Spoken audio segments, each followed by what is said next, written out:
Well, hello everyone, we are ready to write the next chapter in R1 competition. And for the very first time, a major sim racing championship is cross-platform.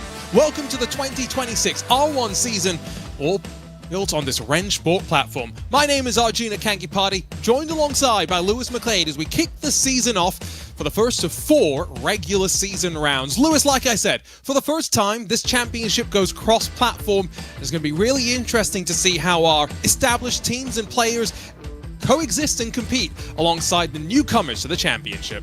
Yeah, I mean, we had a lot of fun earlier on in the year when we did the cross-play event, and it is great to have sim racing obviously branching out, having a competition here that branches out onto the console as well, bringing in some of their drivers, because it is a part that we've always said time and time again. Sim racing is largely, at least at the elite level, based on PC, and that misses out such a large percentage of the esports community. Great to see that back, and great to see us opening our doors to the rest of the sim racing community. And a relatively fast, frenetic spring season schedule in 2026. Back-to-back opening season rounds before we'll take a bit of a breather. Rounds 3 and 4 coming at our drivers fast as well as the season finale online this year. And we'll whittle down the 12 regular season teams, Lewis, down to just 6. Yeah, and so we've got a lot of big names out there. We've got a lot of the teams that we've seen time and time again before. We've got some of the community teams as well, some new names, new faces to get used to. Curious to see who those 6 teams will be in the season finale, of course. That's a fair way away. I think we need to focus on having a nice start to the season. And these first couple of weeks where it is back-to-back, getting those first rounds going strong, because you don't want to kind of leave round 2 and then think, right, we've got 2 weeks to sort out whatever problems are going on, because it'll be that final before you know it. Let's talk about some of the changes, one of them being the fact that you, the fans, are going to be able to influence every single race that we go to this year, and Spa-Francorchamps, a trip to the Nürburgring Grand Prix layout, sees us open up this season. But the other thing to consider, Lewis, when we look at these 2 tracks, gone are the GT3 cars that we've raced on for many a season. Instead, we're welcoming the top class of prototypes, the hypercars, are welcome to R1. Yeah, which, I mean, you've got a little bit of experience on, a race winner in the hypercars, Mr. Arjuna. You did a good job. Obviously, that was back in the Munich Summit, but you know what it takes to win this. Maybe not quite at this level, but still. Maybe not at this level, I'll agree with you, but especially with the pressure that these drivers will be dealing with as they compete for their share of the €10,000 prize pool. Part of that, of course, to be determined through those that get eliminated early on in the season. And we should remind everyone who's just joining R1 competition for the first time, a team-based championship with 2 drivers, Lewis, per team.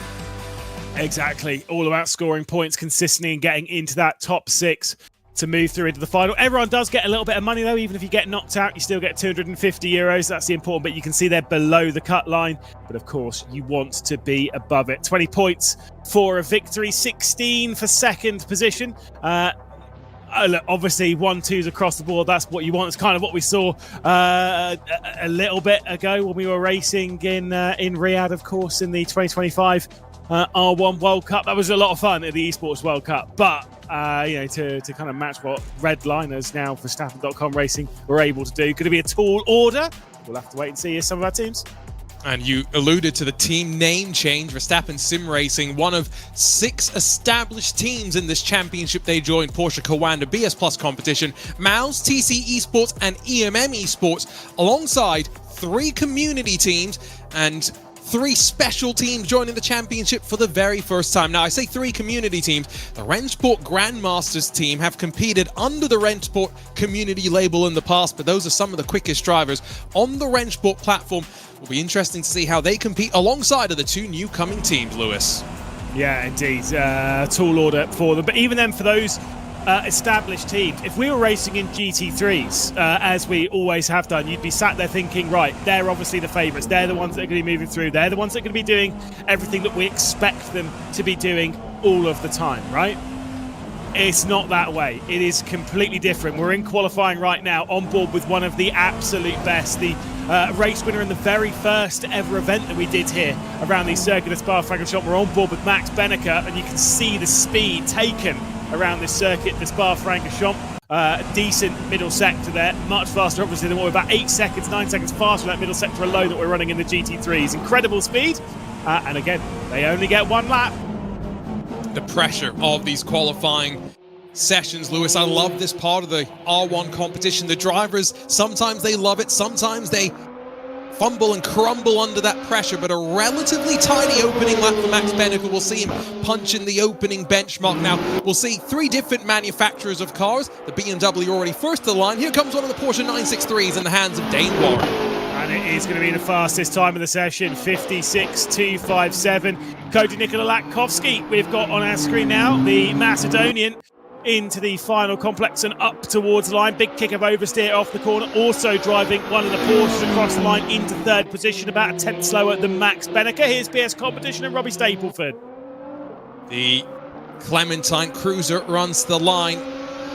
Already seeing a bit of a difference between qualifying compared to what we were used to in the GT3s, where the margins were going to be tenths of a second. Charlie Collins is almost a full 2 seconds clear of some of the rest of the competition, and that includes the likes of Moritz Lohner, who we've seen be quick in this competition before. So Yannick Bigler there, bringing the Peugeot out. We quite like the Peugeot. Cristiano Gianotta across the line to 4th position, just behind Benneker, within a 10th.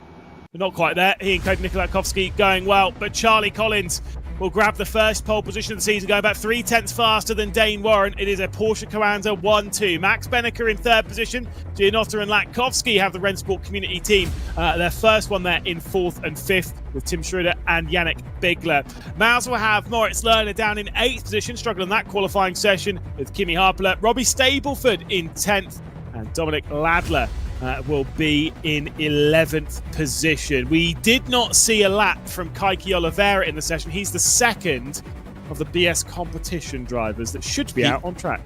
He had a technical issue, Lewis, so hopefully gets that resolved in time to go racing. But BS competition on the back foot already. Great to see Rennsport, that first community team, Lewis, punching quite well in qualifying. These drivers from the community side qualified through the Rennsport competition system, so there was an entire process, and these are some of those top drivers that have made their way into those lineups, and it's going to be interesting to see how they'll now fight against the likes of Lohner, Stapleford, and of course Oliveira, fighting their way from the back of the field. Each team gets 2 races every round of the regular season to score as many points as possible, so these are short races, but moving through them and finishing up front is going to be crucial. Indeed. Charlie Collins. This is actually, this is what I think one of the more impressive stats, because we know how fast Charlie Collins is in the races, at least according to my stats here that I'm having a little gander through. Only his 5th pole position in R1 competition, which percentage-wise when it comes to race victories is actually quite high up there. Took an awful lot of wins in 2025. So good to see him starting the case. My curiosity would be those that have experience in these cars on other platforms, be it Le Mans Ultimate, be it iRace, how relevant is that to what they're feeling behind the wheel today? That's a good question. You know, you think back to IMSA Esports last year, it did get run, of course, on a different platform, but we did see Charlie Collins fly the flag for the team on occasion. In fact, if my memory serves, across the 4 rounds that we had, was likely the most consistent and quickest driver we saw there, so maybe that carries forward. But you go back to what you mentioned earlier, Lewis, where some of these teams may have more experience, of course, in that GT3 car on Rennsport. Well, Porsche Carrera have experience on this car as a platform across of all the different sim platforms that they can race on as well, so surely bringing that knowledge into the competition as well. Indeed. So we're getting ready for the first race of 2026. Been a long time since we were racing. The last race we had in official R1 competition was July the 11th, 2025. So almost a year since the last time we were throwing this competition around the circuit. Yes, we've had special events. We also had the Munich Summit. We did have a couple of events earlier on in the year, especially with the cross-play event as well. We can see a couple of those drivers bringing from the PlayStation on the platform. But it's Charlie Collins and Dane Warren starting from pole position. The red lights go out and we are racing for the first time in 2026. Good start from the Porsche duo at the front of the field. And it's Max Benneker trying to fend off Cristiano Gianotta, who's trying to get around the outside. Bit of a moment there for him. He's going to go out and onto that sausage curb on the exit of the opening corner before dropping a few spots. Cody Nikolakowski, Tim Schroeder and Yannick Bigler, I think, might be able to come through up in the 6th position, although Bigler's dropped back behind Moritz Lohner. Good start, though, from Collins and Warren.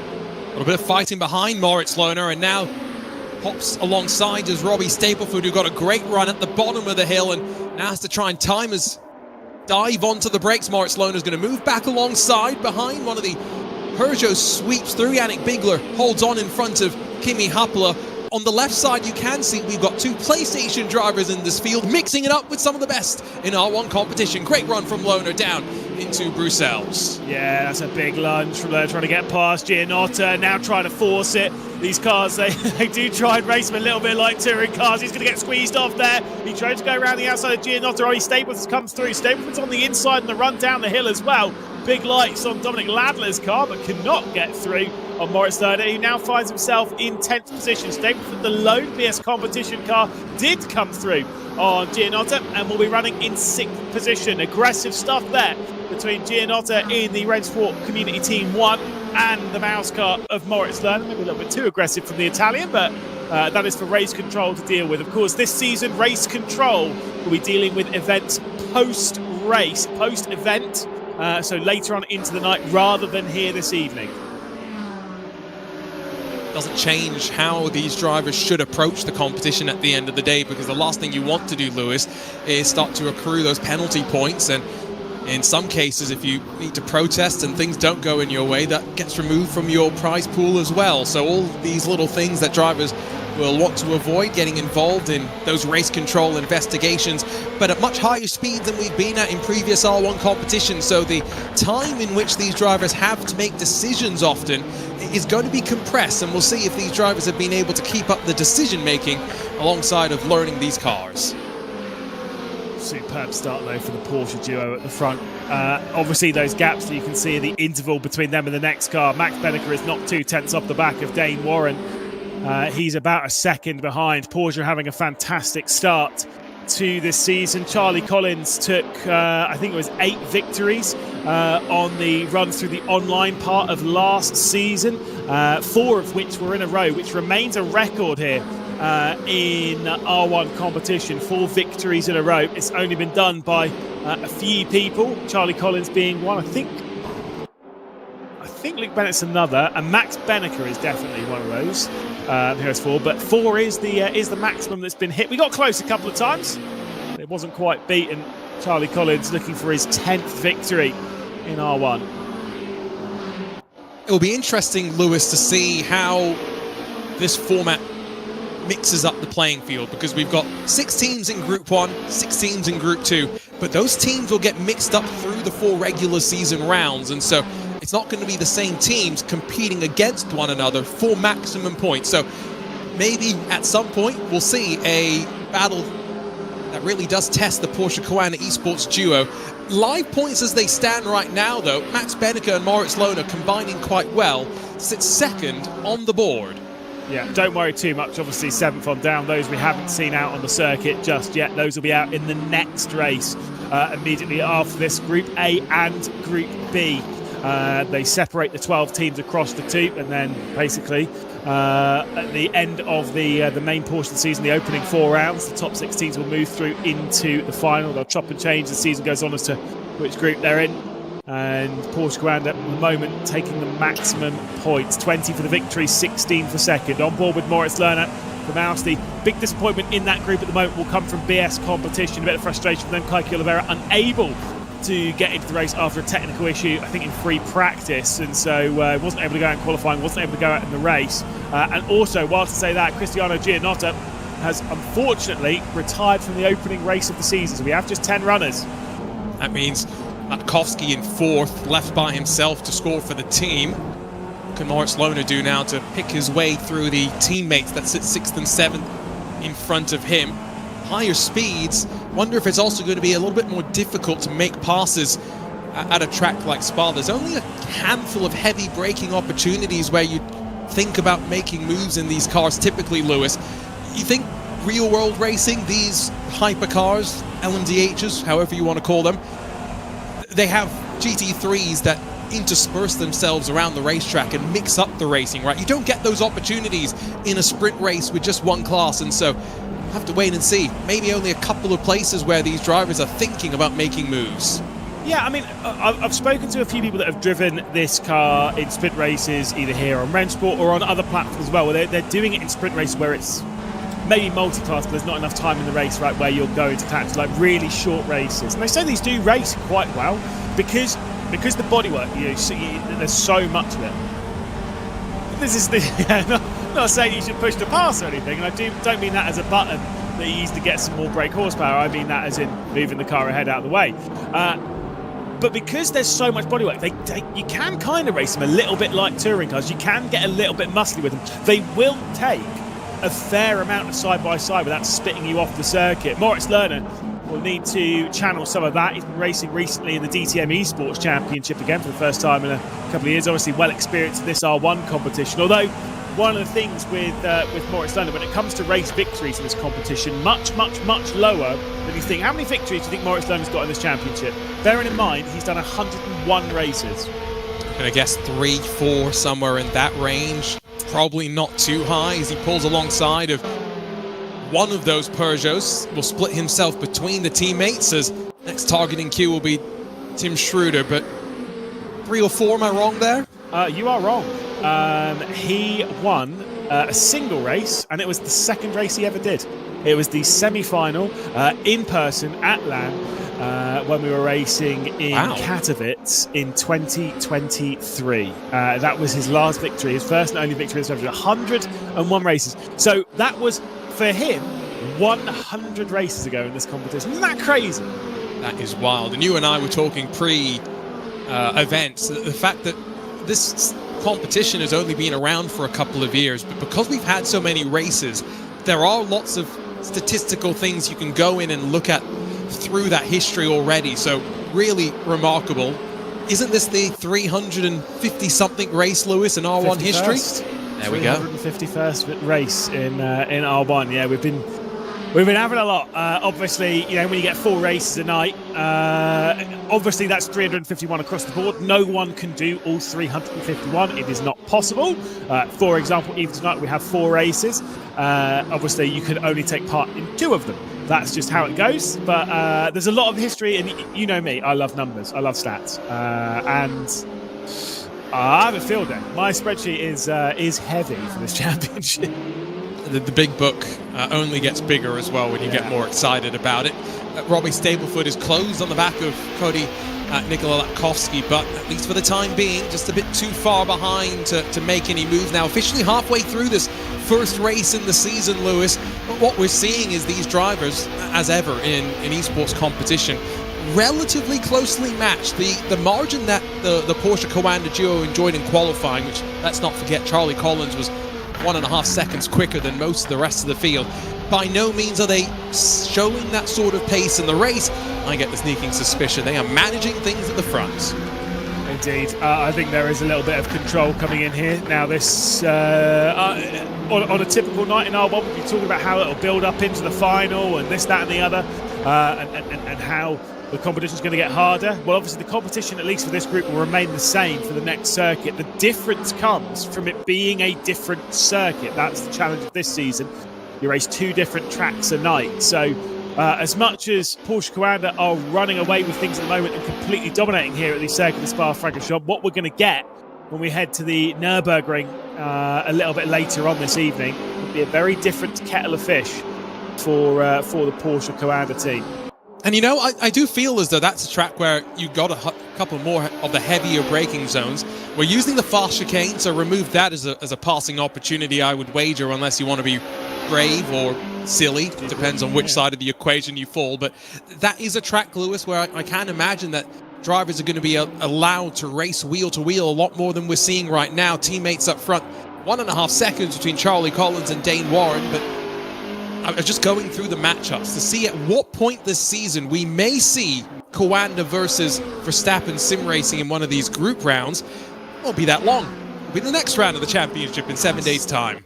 I like the sound of that. Those two, we're expecting those to be the form teams this season, the Verstappen team and Porsche Coanda. They have been the form team at various moments throughout the season. Of course, the sorry for Porsche Commander if you're listening to this broadcast. The bitter disappointment for Porsche Commander when we were racing last year in the Esports World Cup. They went into it really expecting to contend, and it just didn't happen. The BOP didn't really favour them. They didn't quite click. And I was talking to a few of the drivers. They were pretty honest and open. They were saying that, because obviously they will sit there and maybe say, oh yeah, the BOP this and maybe that and whatever. And you speak to a couple of them, they just go, no, we just didn't perform. We weren't at the level that you needed to be to take on at that point, obviously, Team Redline. And this season it seems though, obviously kicking it off, being like, we're not doing that again. We're not doing that again. We'll see in a week's time. It's going to be a different final as well, let's not forget, Lewis, because it's online, and so gone are the questions about how drivers will adapt to the LAN environment, how they'll deal with those different elements that now get brung into the fold. And by no means have Porsche Coanda ever struggled in those situations, but it's just another element that you're trying to deal with, and not everything's going to always click for you every single time you go racing. And very, very interesting. It's only a 6-week season effectively, Lewis, so in a month and a half's time we'll know exactly how things have gone. Exactly. I'm very curious with the Verstappen team. I mean, they've had a little bit of a change of lineup, not ridiculously for this season, or at least for this round tonight. It's Kevin Siggy, of course, the 2024 champion driver, drivers champion. Fantastic drive from him to have done so, even though he bangs on the wheel. We don't talk about it, but it's good memes. And Enzo Benito, they do not have Luke Bennett in their ranks anymore, because Luke Bennett and the team parted ways at the start of the year, and one of their stalwart drivers, at least in this championship, no longer a factor for them. Not saying that Kevin Siggy and Enzo Benito are going to particularly struggle, but it's just one of those ones to keep an eye on. Robbie Stapleford, we're on board with here. Lap and a bit left to go. Slipstream being picked up from Cody Nikola Latkovsky. Not too far ahead is Max Benneker. And they do kind of need the results, with it just being the solo car for BS competition. Down the inside, the two single car teams left in the race. It's Cody Nikola Latkovsky on the inside run, trying to hang on from Robbie Stapleford side by side through Rouge Radion, up the hill towards Les Combes, through Malmedy, down towards Bruxelles. More elbows out as Robbie Stapleford leaving it down the inside through Bruxelles. Still side by side coming up towards Speakers. Inside line, once again going the way of the Porsche, leaning all over. Fantastic fight coming in here between the BMW and the Porsche. BS competition on the outside as they go in and pull on. Full commitment from Robbie Stapleford. Superb move. A couple of questionable moments there maybe from either side, but they made it work. And as you were describing earlier, these cars can take the hit. They are relatively heavy and maybe not as nimble through some of these slower speed corners, but my oh my, to allow them to race wheel to wheel. Stapleford maximizing the points for the team with Oliveira's struggles, but at the end of the day, while we talked about Porsche Coanda starting on such a high, I think BS competition will be slightly frustrated, as will that Rennsport community team. Latkovsky now with a lap to see if he can fight his way back past. Yeah, and their chances of getting onto the podium have gone now, courtesy of that side-by-side action. Max Benneker's pulled out more than a second throughout all of that final lap of the race. Cody Nikola Latkovsky is definitely close enough. I've got to say, as much as these cars are difficult to go side-by-side, and all this, that and the other sometime, they're proving that these cars are actually still relatively raceable. Brilliant stuff from Stapleford and Latkovsky. And I get the feeling we might get another opportunity for Latkovsky to come through. Same with Moritz Lerner on the rear end of Tim Schroeder. I think for Moritz as well, this is his opportunity to kind of prove it to him that he, after a maybe difficult run in qualifying, start of the race didn't quite go according to plan, still can fight back and contribute some decent points to the team. Use the draft as they continue climbing up the top of the Kemmel straight here. Peugeot's going to cover the inside and force the BMW to look the long way around. Look at the different lines on display as they pitched into the corner, both slipping and sliding their way through. And while they made plenty of contact, Moritz Lerner's picked both of those Rennsport community Peugeots off. Yeah, I think that's fair how it's played out in that one. Tim Schroeder was in a little bit too hot there on the inside of Lerner. Lerner definitely gave enough room. You could see that from the aerial shot there into Les Combes, left plenty of room. And Tim Schroeder just in a touch too hot, maybe clipped the curb. Car got a little bit unstable underneath him. The two made contact. Thankfully, they're pointing in the right direction. Lerner's been able to go up in the 6th position. I think that is that's all fair between the pair. Decent opening race of the season now for us, Lewis. We kind of started off wondering how much racing there was going to be. Not much between the teammates, but a little bit more behind. Charlie Collins working his way up towards the line. A fantastic run last season gave him a whole host of victories. Well, he's got a couple more corners to tick off before we'll see him win for the 10th time in R1. 2026 is go, and Charlie Collins will bring Porsche Coanda up towards the line. A 1-2 for them at the legendary circuit, the Spa-Francorchamps. Collins for the 10th time wins in R1. Dane Warren behind. Max Benneker onto the podium once again. He keeps those percentages nice and high. Got to say, superb job from Robbie Stableford to secure 4th position in the BS competition. I think we still have to wonder, though, 7 seconds adrift of 2nd place for Benneker. Is there a little bit missing from the rest of this group compared to Porsche Coanda? Will we see a bit more of an even playing field in Group B? Only time will tell when our first set of drivers finally get a chance to breathe. Indeed. That is the, I think it's the 3rd consecutive season that Charlie Collins has won his opening race. He did in 2024 in the online season, he did in 2025 in the online season, and he's done here in the online season again as well. Charlie Collins from Dane Warren, from Max Benneker, the top 3. Robbie Stableford, Cody Nikolakovsky up to 5th position. Of course, the lone Rennsport Community 1 driver left in the race. Moritz Lerner in 6th position with Tim Schroeder, Yannick Bigler, Kimi Harpler, and of course Dominic Laddler. The retirement of Cristiano Giannotta, and of course the did not start from Kaiki Oliveira for BS competition. Leaves the points like this. Porsche Coanda going well clear, 14 points clear. Although, you know what, I could see it at the end of the next race. It could be, not saying it will be, but I could see us having two teams rather, on 36 points. Behind, look how close it is between even BS Plus competition and the 3 community teams, with 1 driver missing each for BS Plus and Rennsport Community Team 1, Lewis. They've still got plenty of work to do, I think, in the 2nd race to minimise their gap to the front of the field. Indeed. Superb start to the season, and after that superb start, we are joined in the commentary booth by Charlie Collins. Race winner in the opening race of the season. That is, I've worked it out, that's the 3rd season in a row you've done that, Charlie. Very different car, though, to have done that in. Let's talk about that as a big change. What's it been like for you driving the 963? Hey, fellas. How's it going? To jump straight into it, Lewis, it's a different beast, I can't lie, compared to anything I've driven on Rennsport before. Especially compared to the GT3s. You know, we saw the GT3, it was so much focusing on the details, being really precise, whereas I feel like in this, with it just being more high speed, you can really be, I don't know, more aggressive with the car and it not hurt you as much. But it definitely has its quirks, I can't lie as well. So it's been an interesting challenge so far, and I think it seems to be we've gotten a good kind of idea of it so far. Obviously, we didn't see you battling with anyone during the race because you were comfortably clear of your teammate Dane Moore. I'm sure in practice, though, you will have tried racing a little bit. We saw some battling further down, including some great side-by-side stuff. What are you thinking about when it comes to that practice and how these cars race compared to the GT3s? Because we have seen some great side-by-sides in that. Yeah, I mean, like I said, going back to the kind of high-speed nature of the cars, it's just a different beast. We have the LMDHs in iRacing, and those racing is good in the 963. I mean, in our testing, I think it's definitely raceable. So I don't see kind of in the coming races there'll be some more racing, and I think it'll just be interesting to see. Definitely different than GT3, but its own beast.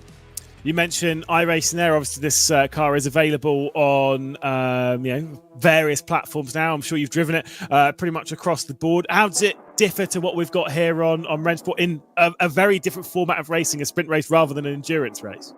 Yeah, it's very different, Lewis. I can't lie. I mean, it looks similar, but it does drive quite different. I mean, it's just different sims. It's not a bad or a good thing. You know, it's just kind of different cars, different rotations. I mean, as a team, we've kind of been on this 963 project for the past year now, I guess. You know, driving different events in iRacing and now in Rennsport. So, I feel like it's benefiting us. You know, driving these different kind of classes of cars. But yeah, they're quite different. Well, Charlie, best of luck in the next race for you. 10th victory in R1 and the 3rd season where you've opened up with a victory. Solid result. Cheers, guys. Thank you. There we go. Charlie Collins on top again. And Arjuna, we're talking about stats all the time. Check this out. The all-time point scores. This is the maximum point scores that everyone scored. Incredible stuff to see. I mean, just goes to show the consistency of a couple of our drivers, the likes of Rogers, McCormack, just accruing points across of their long run through the championship, and then a slightly shorter run. Of course, Sebastian Job didn't compete in some of the initial R1 seasons. 40 less races, appropriately less points, just as many wins though as those other two names. Yeah, I know you were asking about was Charlie Collins on the list. He's not. He is 22nd on the list, 604 points. Although I will give one fun fact, right? If you were to look at last season, the online season, just as the online season itself, right? Charlie Collins scored more points than any other driver. So, in that sense, champion of that side. So, clearly knows how to get it done. And I'm sure will be working his way onto this list. I was going to say soon, but it's going to take some time. Kevin Lewis Jr., 1,371 points, has twice the points of Charlie Collins. And 20 points a pop. It is going to take a long time to get up there. That's fine. One thing I took from the conversation with Charlie, though, was, he did mention the year or so that the team has been working on the 963. Yes, maybe it races a little bit differently across the different platforms. Charlie mentioned that as well, but all that time and experience comes in handy. And I have no doubt that we will see a pretty strong run. Verstappen Sim Racing and Porsche Coanda slated to go against each other, not just in the next round, but the round after that as well. So it will be back-to-back championship events in which we'll see likely the two strongest teams in the championship going head-to-head against one another, Lewis. Indeed, you can see here the all-time winners list, where we've got Josh Rogers at the top, obviously not driving this season, but replaced by his two teammates from Charlie Collins and Dane Warren. Max Benneker, fourth position on the list, 27 victories, could move his way past Darren McCormack at some point this season. We'll have to wait and see. One that I like on this, though, you can see there the win rate percentage. Now, this is one where if you start looking at the percentage and then start looking at some of the other drivers, obviously you start seeing a few of these drivers chop and change. Dane Warren, for example, 11.9% when it comes to his victory percentage. Well, Charlie Collins is 6% higher than that. Sorry, it's 5% higher than that. He's at 16.7. So he's a fair better on percentage than his teammate. Just numbers. Well, I'll come to Dane's defense slightly there. If you're partnered up with Josh Rogers often in a race, which I know in some of the early formats wasn't always the case, but by the end, if you're in the mix, you're in the race with Rogers, that's a win that goes the way of Josh. Hard to get the win on the side of Dane. Are you disrespecting Collins? Are you saying he had an easier run? Slightly. Very much so. Wow. That is rubbish. Well, now, let's talk about the second group. Group B, Lewis, as we get ready to go once again around Spa. Second set of races will, of course, see us transit over to the Nürburgring Grand Prix loop. But look at the lineup we've got here. You mentioned Kevin Siggy and Enzo Benito already for the Verstappen Sim Racing team. TC Esports, the Thibaut Courtois team, they've got David Sobrero, Jack Keithley. That's a potent lineup there as well. Rennsport Grandmasters, keep an eye out for Maximilian Den and Nico Nuninghoff. Got plenty of strong names, but Oscar Soprich, first time on the board, instantly pipped by Enzo Benito. Yeah, I remember TC Esports were really, really close to going through into the final last year and getting promoted into the Esports World Cup. Missed out, disappointed with it. And first time's onto the board. Kevin Siggy steals away provisional pole position from his teammate. It's a 1-2 for Verstappen. Look how much closer it is at the front, though. EMM Esports keep an eye out for Matt Caruana, paired up with Will Chadwick. Caruana towards the tail end of the field, and I think Maximilian Den must have got a slowdown somewhere of that lap to be that far off the pace. A purple middle sector for David Sobrero, and he's the closest challenger to the Verstappen Sim Racing pair until Nico Nuninghoff breaks the timing line. Daniel Rataj will come up towards the line. See what he does. Goes into 8th position. One final time across the board, as we'll see Supinen go into 10th. 56.3. That, concerningly, a little bit, maybe, I guess, is 4/10, nearly half a second slower than what Charlie Collins was able to do in the opening qualifying session of the evening. But in the dark for Kevin Siggy as he channels the dark side, apparently. Love the moustache. It's got a lot thicker. And there's no blood dripping down from his forehead to the stash either, so crucial details. That, of course, a reference to the time when, as a little bit frustrated in the 2024 World Cup, he headbutted his wheel. And as much as I'm sure he's bored about us bringing it up and up and up, it's probably one of the more hilarious things that's happened in history. Went on to go and win, so clearly it doesn't matter. And then went on to have some pink hair as a result of a bet made as to whether he'd win a championship. These are mixed up results because Cody Nikola Latkovsky is definitely not in this second race, but Kevin Siggy, Enzo Benito, I think, are 1 and 2. Nico Nuninghoff then pips David Sobrero. Jack Keithley, good run for Thibaut Courtois Esports. They're in front of the debutants into the championship. SimNation PXN Racing. Oscar Soprich in front of Will Chadwick, with Daniel Rataj then in front of Stan Vlistra, Juha Soppen, and Matt Caruana and Maximilian Den. All 12 drivers at least able to set a time in qualifying. Yeah, this is one of the joys of this qualifying format, as much as it is a super pole. If you go out wide on your lap, you get a slowdown, and so effectively you still need to keep going on your lap, because if someone else gets a slowdown penalty, then you'll be around their times. You're battling effectively for the worst position, just to be a little bit better. But it means there's always something to fight. There is a look at the Verstappen livery. You might look at that and think, it's a red on livery, don't you? Yeah, it is. Yeah, it is. Yeah, it is. No. I quite like the blues.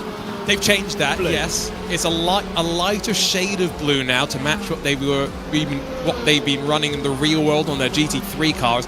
What I will say is this looks pretty good on a LMDH. Are we going to see it in the real world as well in the next couple of years? Wow, that would be a bold thing to suggest and see, but let's be real, it's very possible, certainly with the drivers that are in and around that camp, you know, not even just from obviously here in sim racing, but the motorsport drivers that are around. I mean, look at Lullum and the speed that he's been showing. You never know, who knows what the world of motorsport has to hold to offer. And considering what we're seeing happening with LMDH and the hypercar category over the next few years, it's getting bigger and bigger, isn't it? One of the more adaptable drivers in sim racing is Enzo Benito. We've seen that in the VCO Esports Racing League, no matter what sim racing platform, but more importantly, no matter what car, always up towards the front of the field, and he'll prove to be a good foil for Kevin Siggy in this 2026 season. Remember, the teams and the groups will get mixed up in the next couple of rounds of the championship, but after Porsche Coanda locked out the front row and won the first race of the 2026 season, can Verstappen Sim Racing respond in race number 2? Off and away we go at the circuit of Spa-Francorchamps. Enzo Benito has to defend from Nico Nuninghoff, who's able to pull alongside in the Porsche. The black and green slips through and forces Benito into the kitty litter. Couple more cars off to the left-hand side of the track as well as we drop down towards Eau Rouge. Benito's already demoted down to 6th position as Will Chadwick elbows out in that Porsche, gets his way through on the climb up towards Eau Rouge, and then spins the rear end around. Goodbye, Chadders. That is a big spin there at the top of the hill. Benito with a lot of pressure on his shoulders. There's Maximilian Den going. Chadwick's dropped down into last position. A couple of Peugeot switching around as Caruana gets passed by Daniel Rataj and up into 8th position. David Sobrero's dropped back now behind Nico Nuninghoff, aggressive at the opening corner, and Kevin Siggy leads by a second and a half, searching for his 23rd victory in this competition. Very, very different intensity already to this Group B race than what we saw from Group A out wide as the drivers drop down towards the double left of Pouon. Decent start for TC Esports to hold on now to 3rd and 4th, moving up 1 position from where they started. But now these drivers up into their rhythm, you'd assume, and Enzo Benito trying to put the turn 1 moment behind him. Eyes forward now. Jack Keithley, his first target as they work their way now out of Stavolo, and the climb up towards Blanchimont and the chance of a pass in towards the bus stop chicane. Enzo Benito will be, having watched, of course, the opening race, I'm sure, for Group A and seen how that one unfolded. Saw that it was a 1-2 for Porsche Coanda, saw the 36 points that went their way and was thinking, right, for Verstappen, we've got to get ourselves the same amount of points onto the board now. Having to clear his way past Jack Keithley, David Sobrero and Nico Nuninghoff, 3 plenty experienced drivers, even here on this platform. Stan Vlistra for Ferox, Got Daniel Rattay about half a second behind and a second clear. There is a look to the inside again from Enzo Benito at the opening corner. Might make the move there, but Arjuna, we know about this big slipstream on the run up towards Lake Com. Plenty of space for Benito to work his way into. We ride on board with the BMW M Hybrid V8. 3 different hypercars for these teams to pick between. It's a BMW that leads, then Porsches that run behind, and might end up being a swap between Benito and Jack Keithley as they breathe onto the brakes at the top of the hill through Lake Com. Keithley stranded on the curb momentarily, and as he comes across the track, Benito put back into the gravel and loses all his momentum. And we might see Stan Vliestra making a move here down the hill. A couple of Peugeots all over the rear end. We ride on board high and above the car of Daniel Rattay. Can we make the move? No, he cannot get past Stan Vliestra and the Referox car out wide going through speakers. Always think it's hilarious that it's called No Name, right? Which for one is a name. And then outside of that, it also has 2 other names, being Speakers and Ix. And that is one of the joys of Spa, is as much as there's some beautiful corners, some beautiful names for them, they all have different names. Yeah, this one can be called Campus. It can also be called Piff Paff. Or it can be called Fania. Why not? I think the latest one is Campus, isn't it? I grew up on Piff Paff, then at some point it became Fania. I think it's Fania. Okay. Campus is the one afterwards, and then it's Stavilo, and then this is sort of around curveball for air. That was Blanchimont. I don't know. And Blanchimont and these cars, by the way, should be about as pinned to the floor as you're going to get, but when you're in the dirty air of a car in front of you, when you touch that inside curb, that's rather uncomfortable, and just about holds on in the Peugeots. Go back to the opening lap of the race, and I've got to wonder for Will Chadwick if his spin was also related to maybe some cooler tyre temperatures coming over the top of the hill. Potentially. Also, there could have been maybe a clip of the curb on the right-hand side that unsettled the car as he was getting towards the crest, and then the car just went. I'm not going to lie, back in the LMP1 days, I've had a few monstrous moments going up and over the top at Eau Rouge and Radion, because once these cars start to slide out, especially in the early part of the race when your tyres are quite cold and you're not going at the speed that you need for the downforce to take control, it can be very, very scary. There comes the position switch. The 2 Peugeots will go the opposite way round. Rattay ahead of Vliestra as Matt Caruana trying to get his Peugeot up a couple of spots as well as he battles with Maximilian Dent. This move might go his way and up to 8th position. All over the gravel. Another spot lost as Juha Soppanen sweeps past, and Will Chadwick does so as well to drop Den to the penultimate spot on the running order. But you can see the points on the right-hand side of the screen. Still Porsche Coanda that will lead, and the cut line effectively being those top 6 teams after 4 regular season rounds. You're already getting a look at how close it could be, and for EMM Esports in particular, I'll just point them out. Matt Caruana and Will Chadwick actually combined to win. Will Chadwick, the Porsche Esports Carrera Cup Great Britain Championship earlier this year, so that's a lineup that we know can win. Not started off on such a hot streak though. But that's just sometimes how sim racing goes. This level of competition is quite high, and there was a couple of mistakes there early that unfortunately has dropped them down. I don't think they'll be necessarily too worried at the moment towards the top end of the points. It's all still relatively close, despite that 1-2 from Porsche Coanda in the previous race. With Verstappen Sim Racing getting 30 points at the moment. Enzo Benito will love to steal a couple away here from Jack Keithley, who only sit 4 rear. TC Esports 26 points, 4 behind the Verstappen Sim Racing team, and I get the feeling that Benito will be close to a move. But Jack Keithley, he's a wily old fox. He's a proper racer. You're very rare. My teammate, by the way. Yeah, he was your teammate indeed at in the what was that race called? The Community Trophy, was it? We had the race with influencers. I'm definitely not one of them, but I had a seat to fill. Paired up with Jack Keithley. Way into the race, though. That's for sure. He's a quick guy in these cars. I've got to tell you, I learned a lot from just watching over the shoulder. Benito not quite close enough to make the move there. Sorry, Lewis. Jack was my teammate 8 years ago, and I remember looking over his shoulder thinking, oh, wait, you do? Oh. And then I got back in the sim, and I went a second faster. He knows what he's doing. But like I said, he will not give you a position. Like, if you want to get past him, you have to work for it. And already seeing the gap open back up. Going to the points as they stand right now. Know how BS Plus competition, the Rennsport community team won. Two teams that had one driver not finish high up where their other teammate was able to run relatively well. They're the ones right on that bubble. Rennsport Grandmasters, though, courtesy of Nico Nuninghoff running second on the board.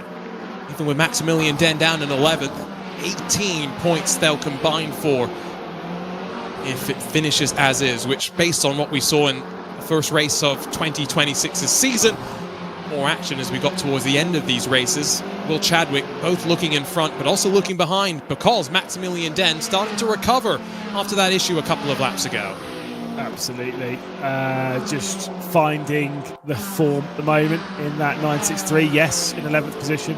Yes, it's a bit of disappointment, but still, you've got to keep your head in the game and think about where you are in the race and what you can potentially gain. When you think that Nico Nuninghoff is so far clear, there's been a spin here for Stan Vliestra. He's going to drop back a couple of spots. Caruana's already come through. Sobinen's going to come through now. That's not too bad for the Referox team. And will Chadwick get one? Speaking of drivers that are pretty happy with getting aggressive, we were speaking about Jack Keithley earlier on. Will Chadwick's not afraid of getting his elbows deep. Sometimes team manager, sometimes puts himself back behind the wheel. Good to see Chadders racing in R1, coming over the crest of Rouge and Radion once again, and now with the double toe. Two teammates, though, that could potentially work together. They're going to squeeze Chadwick into the grass. The right side tires dip into the grass itself, but then as they get onto the brakes, Stan Vliestra able to hold off Chadwick. Was there contact as Vliestra spun around into the tire barrier, while Chadwick through to 8th in the meantime? There definitely was contact, though. It's kind of at that point where I'm like, how would you spin like that unless he got onto the brakes right on Chadwick's nose? I don't understand how a car can spin like that on the nose of Chadwick in that position, because it was very bizarre. There must have been some form of contact from front to rear, Chadwick into the back of Stan Vliestra, but it spun so bizarrely that in my mind that has to come from Vliestra getting on the brakes right on Chadwick's nose. But I'm not saying that he braked it, I'm saying that he was trying to get into the corner. I don't know, it's a bit of a bizarre one, that, the way it spun round.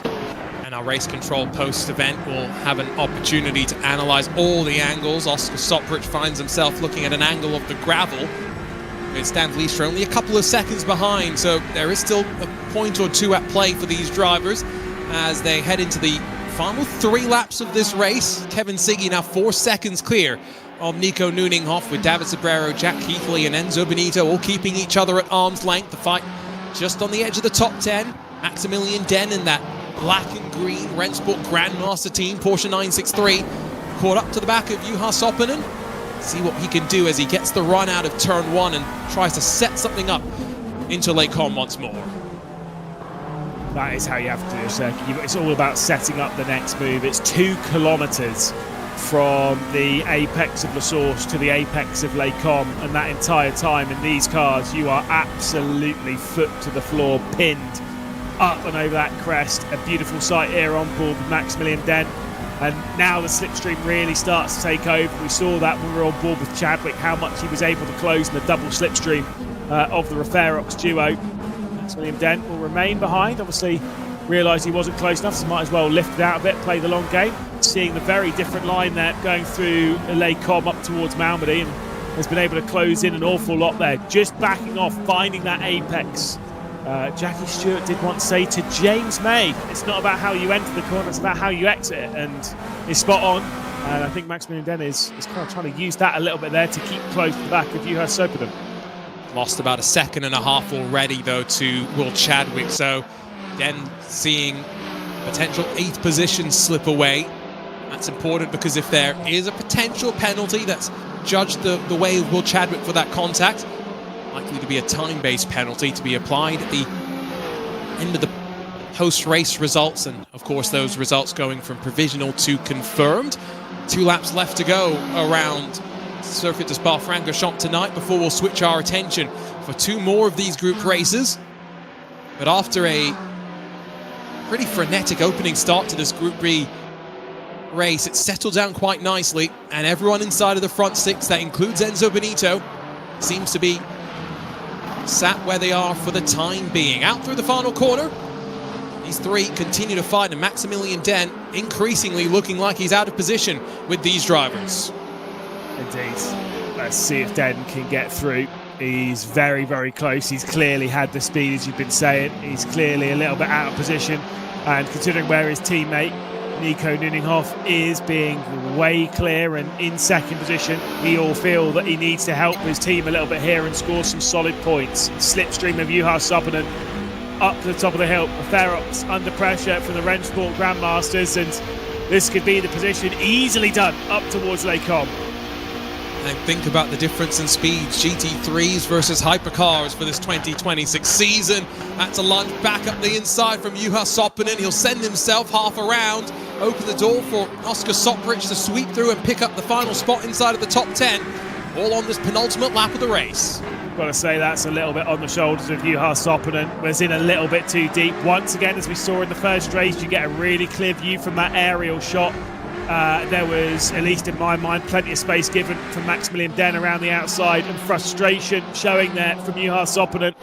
The team only scoring 3 points at the moment from this opening race, and whilst you'll sit there and think, right, it's the opening race of the season, don't worry, you've got a long game to play here. Well, it's not that long. Realistically, you only have 8 races that you'll be racing in this main portion of the season before that final 8 races to score enough points to be in the top 6. And at the moment, with 11th and 12th, well, they're effectively scoring nothing. And that car looks on the edge. He's really forcing it around. Not what you want to be doing heading onto the final lap of the race, especially if you're under pressure, which Jack Keithley might be for the might be in for the most pressure. He's been in for the entire race so far. Enzo Benito gets a great run out of turn 1 as they put the power down out of La Source, drop down to the bottom of Eau Rouge before they climb up in towards Radion. Now, Jack Keithley's a wrestling fan, so he'll know all the different moves that Enzo Benito will want to make as they climb, still with the draft being fed. Porsche versus BMW, and Benito out into the grass. Will have to get onto the brakes to hold that, and Keithley's a bit unsure as to what happened there. Yeah, I'm a bit unsure as to what happened there. I was looking away for half a second, and then suddenly Enzo Benito's on the grass. How very bizarre. Jack Keithley then in that 4th position. Enzo Benito was getting to the house outside. I think, at least, I've just seen it again on my other screen. I feel Enzo just kind of drove onto the grass a little bit, to be fair. He'll claim that he maybe got ran out of room by Jack Keithley, but the reality is no harm, no foul. Oh, no. Oh, that's a little bit more harmful, as the Peugeot's now going to lose a spot. Matt Caruana, Will Chadwick will slip through on Daniel Ratai. Like trying to play the hero shot from in the woods. You got to keep it low, and you know you need to chip it out, but instead you try that hero shot to go for a nice big fade onto the green, and you just slap it into a tree directly in front of you. I know you know that feeling in golf, Mr. Arjun, but yeah, that was how that one looked with that spin. Regardless, front of the field, Kevin Siggy, 23rd victory, is about ready to come in. Tried the Tiger line there, didn't quite work out. Kevin Siggy, former champion of the series. Not quite a 1-2 for Verstappen Sim Racing, but no doubt they're here in 2026 and fighting for the R1 Championship. Kevin Siggy on top once again at the circuit of Spa-Francorchamps. Brilliant stuff from Kevin Siggy. Said before, 23rd victory is his 140th race in this competition. Nico Nuninghoff, great solid drive. And I believe, at least according to my stats, I don't have him on here, I think it's a debut for him. Because I know he did earlier on in the season, he did the community event, didn't he? But I don't think he's done a full season in this. But either way, second position for him, and David Sabara in 3rd. Pretty good efforts across the board there on the podium. Yes, a little bit of a gap to your race leader, but as the rest of the field comes across the line, an eventful first race of the season for our Group B competitors. 4.5 seconds clear is Siggy for Verstappen Sim Racing. His teammate Benito fights back to 5th at the end of the day, but between him and his teammate Nuninghoff, Sobrero and Keithley, TC Esports combining for 3rd and 4th. Caruana and Chadwick 6th and 7th for EMM Esports. Maximilian Den down in 8th with the SimNation PXN Racing duo 9th and 10th. The Referox Esports duo 11th and 12th. And we saw the frustration for Juha Soppanen, and I think we can see why now that the points, provisional as they are, reflect the state of play with one race in the books for all 12 of our teams. Porsche Coanda Esports 6 points clear of Verstappen Sim Racing with TC Esports Mouse and the Rennsport Grandmaster team, the top 5. EMM Esports currently inside of the cut line as well. Let's catch up with our race winner though, Kevin Siggy. 23rd race win in R1 competition, but the first in these hypercars. How did that go from the perspective of Verstappen Sim Racing? I mean, quite simple. Qualified first, started first, finished first, so nothing really happened. I just, lights a flag, bit of entertainment, almost spun on the last lap, trying to do something silly, so that's it really. What's the difference between GT3 and hypercar from your perspective? Well, the fact that they are about 20 seconds faster than the GT3s, I would say. Definitely a lot more agile, more aerodynamically able to go through corners. But yeah, I mean, driving-wise, standard, I would say. Quite different, but nothing that really surprises me. Well, now that we've had one race in the books, we'll head over to the Nürburgring Grand Prix layout for your second race of 2026. Kevin, what are we expecting in about half an hour, an hour's time? No idea. Maybe the same thing. I mean, I don't want to be too ahead of myself. I don't necessarily enjoy driving that track, but we'll see. We'll see what happens.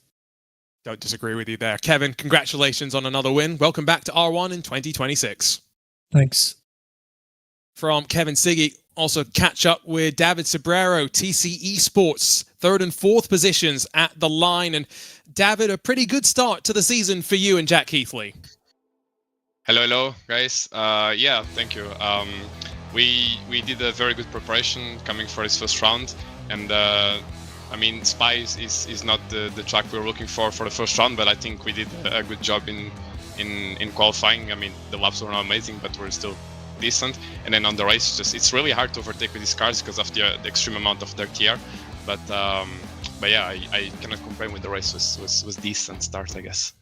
So is there anything that you've learned then to maybe when we head to the Nürburgring for the second race of today that will make things a little bit closer, make it a bit easier to pass? I don't think so. I just what I learned is that I really need to do a good qualifying because I have to rely on that for the race. So yeah. Well, we saw margins a bit wider in qualifying compared to maybe with R1 GT3 competition. Is it harder to get that one lap perfect as it was before in the GT3s, or is it just experience and we'll see you guys get even more competitive as the year goes on? It's a bit of both, Obviously, it's a new car for everyone. We are not really used to drive this. The difference of speed and grip is insane, to be honest. For one side, I think it's easier to get it up because of the amount of grip and of the good feeling that these cars have.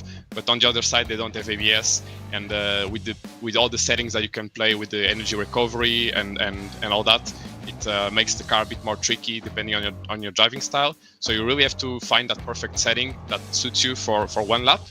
And sometimes it can be tricky to extract most of the car, but yeah, it's a new experience and it's something different. So yeah. Congrats on the podium to open up the year, David, and best of luck for the second race today. Thank you so much. See you later, hopefully. Always great to catch up with David Sobrero. And before we move on, just wanted to say the team at Rennsport, I'd mentioned that it's going to bring you some IMSA stickers. I've got them, just got to make my way across the pond to you guys, and they'll be with you, development team behind the scenes. I mean, I can save one for you. I do have quite a few, Lewis. I did steal quite a few. Oh my goodness! So we can share. Wow. How about that? Yeah, no deal. You've just been robbing those. I'll stick it in my car. Everyone will think that I've been to an IMSA race in my car, and I definitely haven't been. So that's fine. We'll get you out there. You know what's interesting is David's mentioning all these different settings that they're having to adjust with energy systems and whatnot. The first thing that I saw to start the season off, Lewis, was standing starts, which made me think, are these drivers having to deal with the electric power initially pulling these cars off and switching to the ICE, the internal combustion engine, but all of that system's magically handled for them. And we've seen some pretty steady starts. Out of turn one, though, seen a little bit more drama, I think it's fair to say. Yeah, obviously, these cars, they only do rolling starts. But then, it's one of those things that in GT3s, they do rolling starts in real life. And we've done standing start, so it's just a different thing to get used to. I don't hate it. I love something a little bit different in the competition. I think it works better for this style of competition. I much prefer a standing start. You've got more chance of gaining and losing a lot on the run down towards the opening corner, but of course with the tyres cold, it's one of those things where you don't have a formation up where you can bring the tyres into the window. The opening lap is a really big struggle. Now somewhere like Spa, you have to be so committed in that opening complex corners, going through the source, going through a Rouge and Rallye on. I do think it'll be easier at the Nürburgring, despite the opening corner being much more open for dive bombs. But because that opening sector is a lot slower, it's a lot easier to get into the rhythm of the car and build the tyres up without spinning. So I think we'll actually end up seeing potentially less drama, unless someone tries to reenact that Monza start from the GTs at the weekend. Which, you know, Moritz Lohnes had his own moments at Monza. But he did. We'll leave that aside. When I think about the Nürburgring as well, I guess really turn one being the heavy braking zone down into the arena, that's where you then really present yourself with a lot of those dramatic moments on the opening lap with these heavy cars, their tires still coming up to temperature, so that's going to be crucial. Qualifying, though, clearly, as David Sobrero highlighted to us, is also going to be important as these drivers learn these cars, the hybrid systems, I guess, to some degree as well. Going from Spa to the Nürburgring, we'll get another sense to see if Porsche Commando can repeat that dominance in qualifying. Yeah, I mean, it'll go both ways, won't it? We'll see if Verstappen can do it in Group B. We'll see if Porsche Commando can do it again in Group A. I think it's one of those ones that's a real must. I think the big challenge around here will be track limits. Again, it is a Super Pole qualifying session. All of the drivers only get the single lap. And there's a few places where track limit excursions are really easy to take control. Obviously, you've got the exit of the arena section. You can roll quite wide, but there is a fine line between how wide you can actually run. They do a little bit through the Schumacher S, although with the amount of downforce, I don't think that'll be much of a problem. The main then issue after that will be going through that chicane. It's so fast, it's so brutal, and if you get it wrong, well, it's the slowdown. I hadn't thought about track limits until you just brought it up, and I think it's going to be a really crucial thing.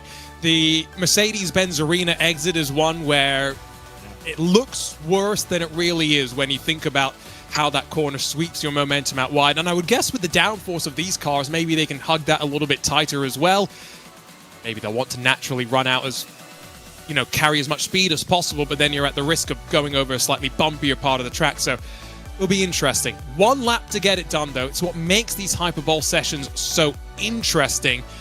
And the margin in qualifying for Group A was significant. Dane Warren, Charlie Collins got things done in the Porsche 963s, but as we saw in Group B, by no means is any one of these manufacturers a clear force at the front of the field.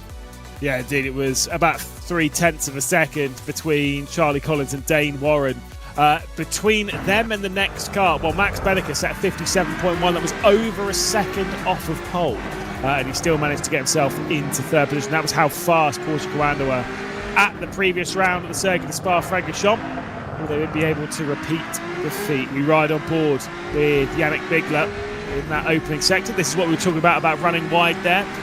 You can just run over the white line a little bit, but you've got to be back on pretty tight. It's not an easy, complex corners. This whole section is dropping down the hill. Feels like you've gone from having so much downforce to having absolutely none. And you look at that steering wheel in front of you. These drivers don't have to deal with all of that system complexity, but in the real world, it's a 36-page manual to understand the Porsche 963 steering wheel. Up out of that hairpin at the bottom of the track, climbing towards the Schumacher S. Downforce at disposal. No worries of track limits, I think, at least for these drivers. Can see he's already down 0.4 in that first sector, wide there as well to close out the second sector, get the sneaking suspicion. This lap's not going to be the tidiest by any means, but wait for the rest of the times to come on the board, Lewis. I think he's hitting the same amount of apexes that you hit on a normal basis there, Arjun, and missing a few of them, unfortunately, for Yannick Bigler. Throws it into this chicane, absolutely launched. Love that, such bravery through the chicane. Drifts off a little bit at the final corner, and Yannick Bigler will head up towards the line. Opening set time in the Group A session will go the way of Yannick Bigler, 38.077. I suspect there's more than a second out there, and we'll see that as Dominic Ladler is second behind. See the rest of the drivers begin to trickle through. Really the question is, where is Porsche Coanda? And already half a second clear is Dane Warren. A bit more of a wait for Charlie Collins. Tim Schroeder's gone just behind his teammate. Yannick Bigler now sits in fourth as Max Benneker only third on the board as it stands right now. Indeed, Stableford 37.404, 2/10 off of Gianotta. As we see Kaiki Oliveira over the line for the first time this evening, 3/10 off of the pole. Charlie Collins then sets a 36.482, trying to get another victory and trying to get another pole position. Fantastic from Charlie Collins. That is, I think, his experience, Lewis, really proving itself key. 6/10 effectively clear of anyone else in another team. A blockbuster of a qualifying effort so far from Porsche Coanda to open up the season. Well, Charlie Collins, 2/10 clear of his teammate for the second time this evening. It's going to be a 1-2 for Porsche Coanda. BS competition there in third position with Kaiki Oliveira. And then Cristiano Gianotta will start from fourth position, as he did earlier on in the night. Max Benneker started from third earlier in the night, will drop down into fifth position, just ahead of Robbie Stableford, the lone BS competition driver in race number one. Thankfully, he'll have a teammate in this one. Cody Nikolakowski, the teammate of Gianotta, will start from seventh position, with Yannick Bigler and Tim Schroeder, the Rennsport Community Team 3, either side of Moritz Lerner, who started from eighth earlier in the night. Dominic Ladler and Kimi Harpela will round out the field in the Rennsport Community Team 2 after a couple of struggles in that session. But it does seem as though Charlie Collins, pace-wise at least, Argina, is definitely the man to beat here in Group 8. And maybe this season as well. I think next week's going to be really interesting, Lewis, to see how Porsche Coanda and Verstappen Sim Racing match up against one another on track. Because put the qualifying times aside, focus on the race itself, we'll be able to match up Siggy and Benito versus Warren and Collins, and I think that is going to be quite a treat for us. And it's going to be a treat for these fans as well, because they have the opportunity on social media in about 6 days' time, Lewis, to have their say, their vote about where we're racing next week. Yeah, so if you're not satisfied with the circuits we're racing at this evening and you think, yeah, but looking at the list, some of the other ones were Monza with no chicanes, that sounds way cooler. Wow, you know where to head. Head over onto to Rennsport social media, and next week get yourself involved with the votes, and maybe we will go to somewhere that is meme-filled. That would be... Well, I'm all in it for the memes. You joke Monza no chicanes, but there is a Monza shortcut layout that I believe is available. We've got there are some interesting ones, and some new tracks as well that haven't previously been available in R1, Lewis. And I think that's where things get even more interesting, to balance the playing field out between the R1 regulars, the stalwarts that have been there since season 1, and those that have qualified in for the first time as one of our community teams. Yeah, obviously those community teams, some of them will have more experience across the board of the Rennsport platform, whereas the Rennsport drivers will have a lot of experience on Rennsport in the GT3s on the circuits that we race. Not necessarily here in these cars, not necessarily here on some of the circuits that we might end up racing this season. Very curious as to how that one is going to unfold. Well, we can see the drivers getting themselves ready. What's going through their mind now? There's a smile on Kaika's face, which, not a surprise. He's a lovely chap, lovely person to be around, but I'm sure now ready to go racing for the second time today. Porsche Coanda 1 and 2 on the grid, as they were earlier on at the circuit of Spa-Francorchamps. Big wheel spin coming off from Dane Warren, but plenty enough to keep himself in second position. Kaiki Oliveira covering off Cristiano Gianotta in the battle for the podium down into the opening corner. Into the middle of that, though, comes Max Benneker, trying to force his way through, and the Mouse driver will drop back to 9th position. Side by side, he's got Yannick Bigler one side of him, he's got Kimi Harpela on the other, and Harpela gets muzzled out wide, dropped down into 11th position. A terrible start for the Mouse driver, though. It was not the plan, but Max Benneker's disappointment has actually helped out Moritz Lerner, who slipped through all of that chaos and straight through to 6th spot through all of that. Porsche Coanda run 1 and 2. BS Plus, though, take advantage, and after Kaiki Oliveira didn't get a chance to race in the first round of the season, Lewis, well, straight back into the action, third on the board. I know we've discussed about our, general hatred of cars that are red and black and white, because every other sim team seems to have one. Gotta say, that Mouse livery on that BMW does look pretty nice. I do quite like the look of it, I'm not going to lie. Probably one of the better liveries I've seen on that car, to be fair. It's a car that's hard to make look bad in many ways. The only thing for us to now consider is what changes they'll have to make for when they get the nose job on the front end of that car. Yeah, exactly, when the Evo works its way onto it. Got to say, great start for BS competition as well in this. Speaking of BMW powered teams, third and fourth for them. As Charlie Collins leads over his teammate by 0.8 of a second. Oh, that's not the commentator's curse, Arjuna. Don't. I know you're thinking it. Robbie Stapleford down in 11th spot. I'll leave that one line until we figure out what he did wrong.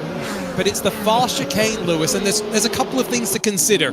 Did he enter a little bit too hot, lose the rear end?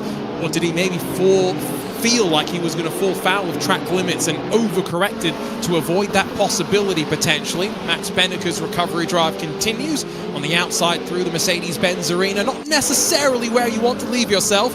And the Peugeot's going to hug the inside, and Tim Schroeder should hold on.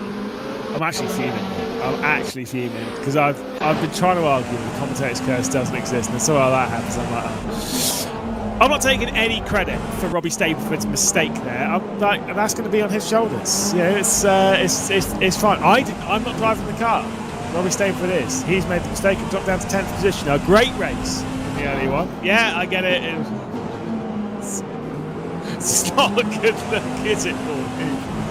It's not a great look either when, I know you don't believe in it, but I said this during a Porsche Carrera Cup North America race at Long Beach in the real world, where I said, we've not had a caution just yet. And then instantly, right as I finished that sentence, the director cut to a car in the tyres at turn 1. Fortunately, they got out of there, but for someone who does believe in the commentator's curse, Lewis, I rest my case. It's not. It doesn't exist. Yeah, but like, Porsche Carrera are running really well first and second at the moment. We think they're going to blow up now. Yannick Bigler, though, way over the curbs here at the chicane. Max Benneke will fire his way back through and up into 8th position. The commentator's curse is total rubbish. Benneke moves his way up into 8th position. Robbie Stapleford will try and come back through. And if he did just make a self-inflicted mistake at the chicane on the opening lap of the race, well, I was just about to say, points implication for that are going to be quite significant, and BS competition have gone from likely being second in the championship, albeit with Group B yet to run, down even behind of Maus, who after a slightly stop and start, I would say, beginning to their 2026 season, I don't think we'll be too disappointed overall with how things have gone. Cristiano Gianotta and Cody Nikolakowski combining well as well for us to keep an eye on. I think that team, Lewis, as much as they are just here as quote-unquote a community team, proving early in the season they're one to watch. Yeah, potentially. I'm very excited to see what some of these community teams end up doing throughout this season. Shame we don't have Zach Sweeney on comms this season. He'd love the fact there's actually community teams in this championship. But I'm very curious to see how they get on. Obviously, great to see some PlayStation drivers out on circuit. Great to see them taking the battle, like you said.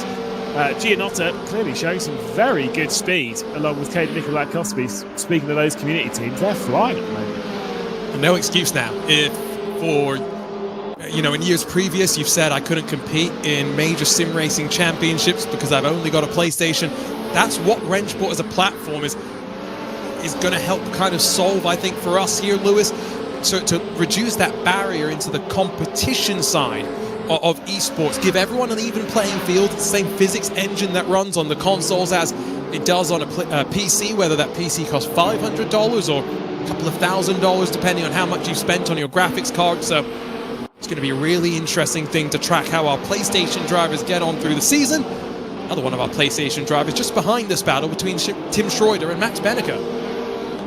Indeed, Benneke's trying to build his way back up after the early race issues. Still not 100% sure as to what happened there, whether he's trying to fire it through the middle or just kind of got caught up in the opening lap melee.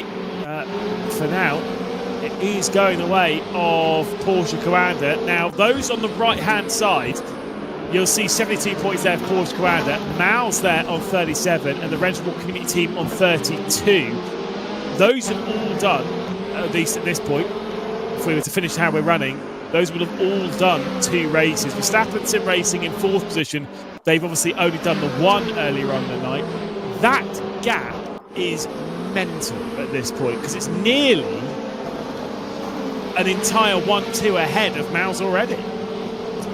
Perfect.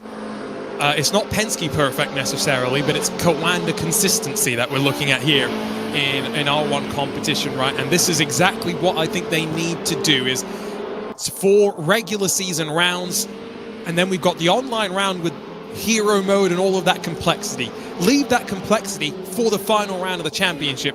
Keep these group races as simple as possible, and Porsche Coanda have got the pace to do so. Max Benneker, has he just driven off the track again by himself? I think so. I mean, look, he's pushing the cars to the limit as Robbie Stableford goes to the inside, forcing the issue down the inside of Yannick Bigler. Was quite the moment. Oh, and then just into the rear right of him. Stableford will remain behind. We're about halfway through the race. And now Benneker onto the rear end of Tim Schroeder. Yannick Bigler having Robbie Stableford to deal with. Lots of fights happening back here. Peugeot's trying to defend from BMW's left, right and centre. I like the mix of the manufacturers that we have as well. A little bit of a lock-up for Robbie Stableford on that right front. Could also just be the wheel coming up into the air as the corner cambers in slightly and drops away from you. But we do have the Peugeot with the rear wing. It's not the wingless variety. The BMW, of course, that was one of the first of the GTP era to actually go out and race. And then, of course, the Porsche 963 that has been so consistent across of its championship runs. May not have won a Le Mans, but as much as it failed in that attempt, last year's 24 Hours of Le Mans will go down as one of the most perfect races that I think a race car has ever run. And that Porsche 963 looking pretty comfortable up front as well, as Benneker continues to sit behind Tim Schroeder. Just can't quite get up to the rear end of the Peugeot, can he? That's why. Just pushing the car very hard around this track. Now, you've got to ask, is this maybe the BMW not doing well? Maybe he's overcooked his tyres? A lot of questions to be asked here. But Benneker is not having an ideal race. Well, that glare from the sun's not far away from the sides though, is it? You can see that one from the onboard. This is back on board with Robbie Stableford, the stapler. Back on to Yannick Bigler. There's a bit of abuse of track limits. Get away with it a couple of times, but it's the repeated abuse that you need to be careful of. Like I was mentioning earlier, it looks a bit awkward out of the Mercedes-Benz arena, but that's just the natural racing line. Remember, Benneker did finish 3rd in the first group race, so I don't think he'll be too disappointed. It was just the start at the end of the day, Lewis, where he went deep, got in contact with, might have been Cristiano Giannotta, if my memory is correct, but I think that really put him in an uncomfortable position of having to fight his way through the field. And as much as we thought this might be a track where there are a couple more heavier braking opportunities, he's struggled to keep the glare out of his face, like you said, looking at his webcam, sun a couple of minutes away from shining directly into his eyes. But also maybe to use the couple of tools that he has at his disposal to make the cars balance what he needs to. This is a fixed setup competition, we should remember, Lewis, so these drivers are adapting themselves to the car they're driving. Yeah, exactly. Big and up and over the curbs. Once again, they are taking it as if they are driving a touring car through that chicane, aren't they? This is as close as Benneker has been for a while on Tim Schroeder. This circuit has proved difficult to pass at in previous races of R1. It's proving the same thing here in these hypercars. The LMDHs can't quite get their way through in the opening corner. Now switching back, Max Benneker will try and work his way through the arena section, keeping extremely close to the rear end of the Peugeot, up onto the curb on the exit of the Mercedes arena section. Still no moves there, and the braking zone down here is so short that there's no real opportunity to go for it, and I would suspect going through Dunlop in these cars, as Benneker misses the apex, picking up that dirty air. Dunlop's far too quick of a corner in these to actually afford any move. Yeah, again, it goes back to needing heavy braking zones, and the fast chicane removes one of those opportunities at the end of the lap as well. So, really limited in your opportunities to pass. Gap up front, continuing to build, not just between Collins and Warren, but back to Oliveira as well. I would assume the communication on the BS Plus pit wall is finish on the podium, grab some more valuable points in the championship. And it's exactly what the yellow of the BS Plus competition cars is looking to do. Are they the only team that's made our job easy this season and separated their two cars visually out for us? Classic BS competition, you know it. They are the only ones that have done so. Whoa! Max Benneker off the road in the background. He brings it back on behind Robbie Stableford. Just pushing a little bit too hard, I think, through that chicane, not vibing with this circuit so much, unfortunately, for Max Benneker. Finding the limits once again for the Mouse car. Defensive line coming in from Yannick Bigler. Might be a little bit deep here, going through the opening corner. Robbie Stableford with a great exit to the outside of the Mercedes Arena section. Going to try the cut back again. Brilliant stuff there from the Stapler. We saw some side-by-side in the previous race with Robbie Stableford. That is in a little bit too deep as he absolutely smacks the side of the Peugeot. Find his way through and up into 8th position. Flashing of the lights immediately from Yannick Bigler, as if he's just been cut up on the traffic on the M25. He's not happy. I don't blame him, because the Stapler, as you called him, wasn't making the corner without the Peugeot being there. Needed the assistance to turn the wheels of the car. And yeah, that was a little bit physical, but again, these cars are a little bit more weighty and substantive than I think we may have begun the season thinking. They can get away with a bit of the contact, and as long as they don't damage the aerodynamic elements of the car, which for most of the LMDHs is at the rear of the car actually. You've got some aero obviously design on the front of the car, but most of the adjustable aerodynamics is then at the back. Get away with it. Peugeot, it does look a little bit different, but I've got to say, it does really, I think, visually illustrate, Lewis, the difference in regulations, because the BMW and the Porsche LMDH cars, of course, built to a spec chassis developed with the IMSA technical team, whereas that Peugeot and LMH built under the purview of the ACO technical team. Indeed, it's all very. It's far above my pay grade. There, Arjuna. I don't understand all of the differences between each. I know that they're all on track and they all look the same. They've got wings, they've got engines, and they drive around quickly. Arjuna Tech Talk coming to you after this race. Please do. And if you're going to do that, I'll talk your ear off about golf. We'll be all right. We've got a lap left to go in this race, and it is going to be a dominant 1-2 again from the Porsche Commander team. They are flying at the moment. Just look at the car as well. I mean, Charlie Collins is so relaxed that he's taken a hand off the wheel just to gently itch himself as he works through into the final sector. I think the experience coming over from his IMSA Esports run in this car, Lewis, has been invaluable. The team's experience in prototypes as well over the years, probably coming to the forefront as well. Yeah, I mean, absolutely flying. I've said before, and I've said for the last little while, you've got to keep an eye on Charlie Collins, because a few years ago you were looking at him thinking he's going to be one of the best in sim racing one day. Well, here he is, onto the scene again. 2 wins from 2 races this evening. Charlie Collins on top again, the Porsche Commander, leading across the line. A dominant 1-2 performance to open the season again. Kaiki Oliveira in 3rd position. I mean, there's some solid points for this competition to look at. A brilliant drive from Charlie Collins. Can Lukowski get Lerner? Not quite in the drag race.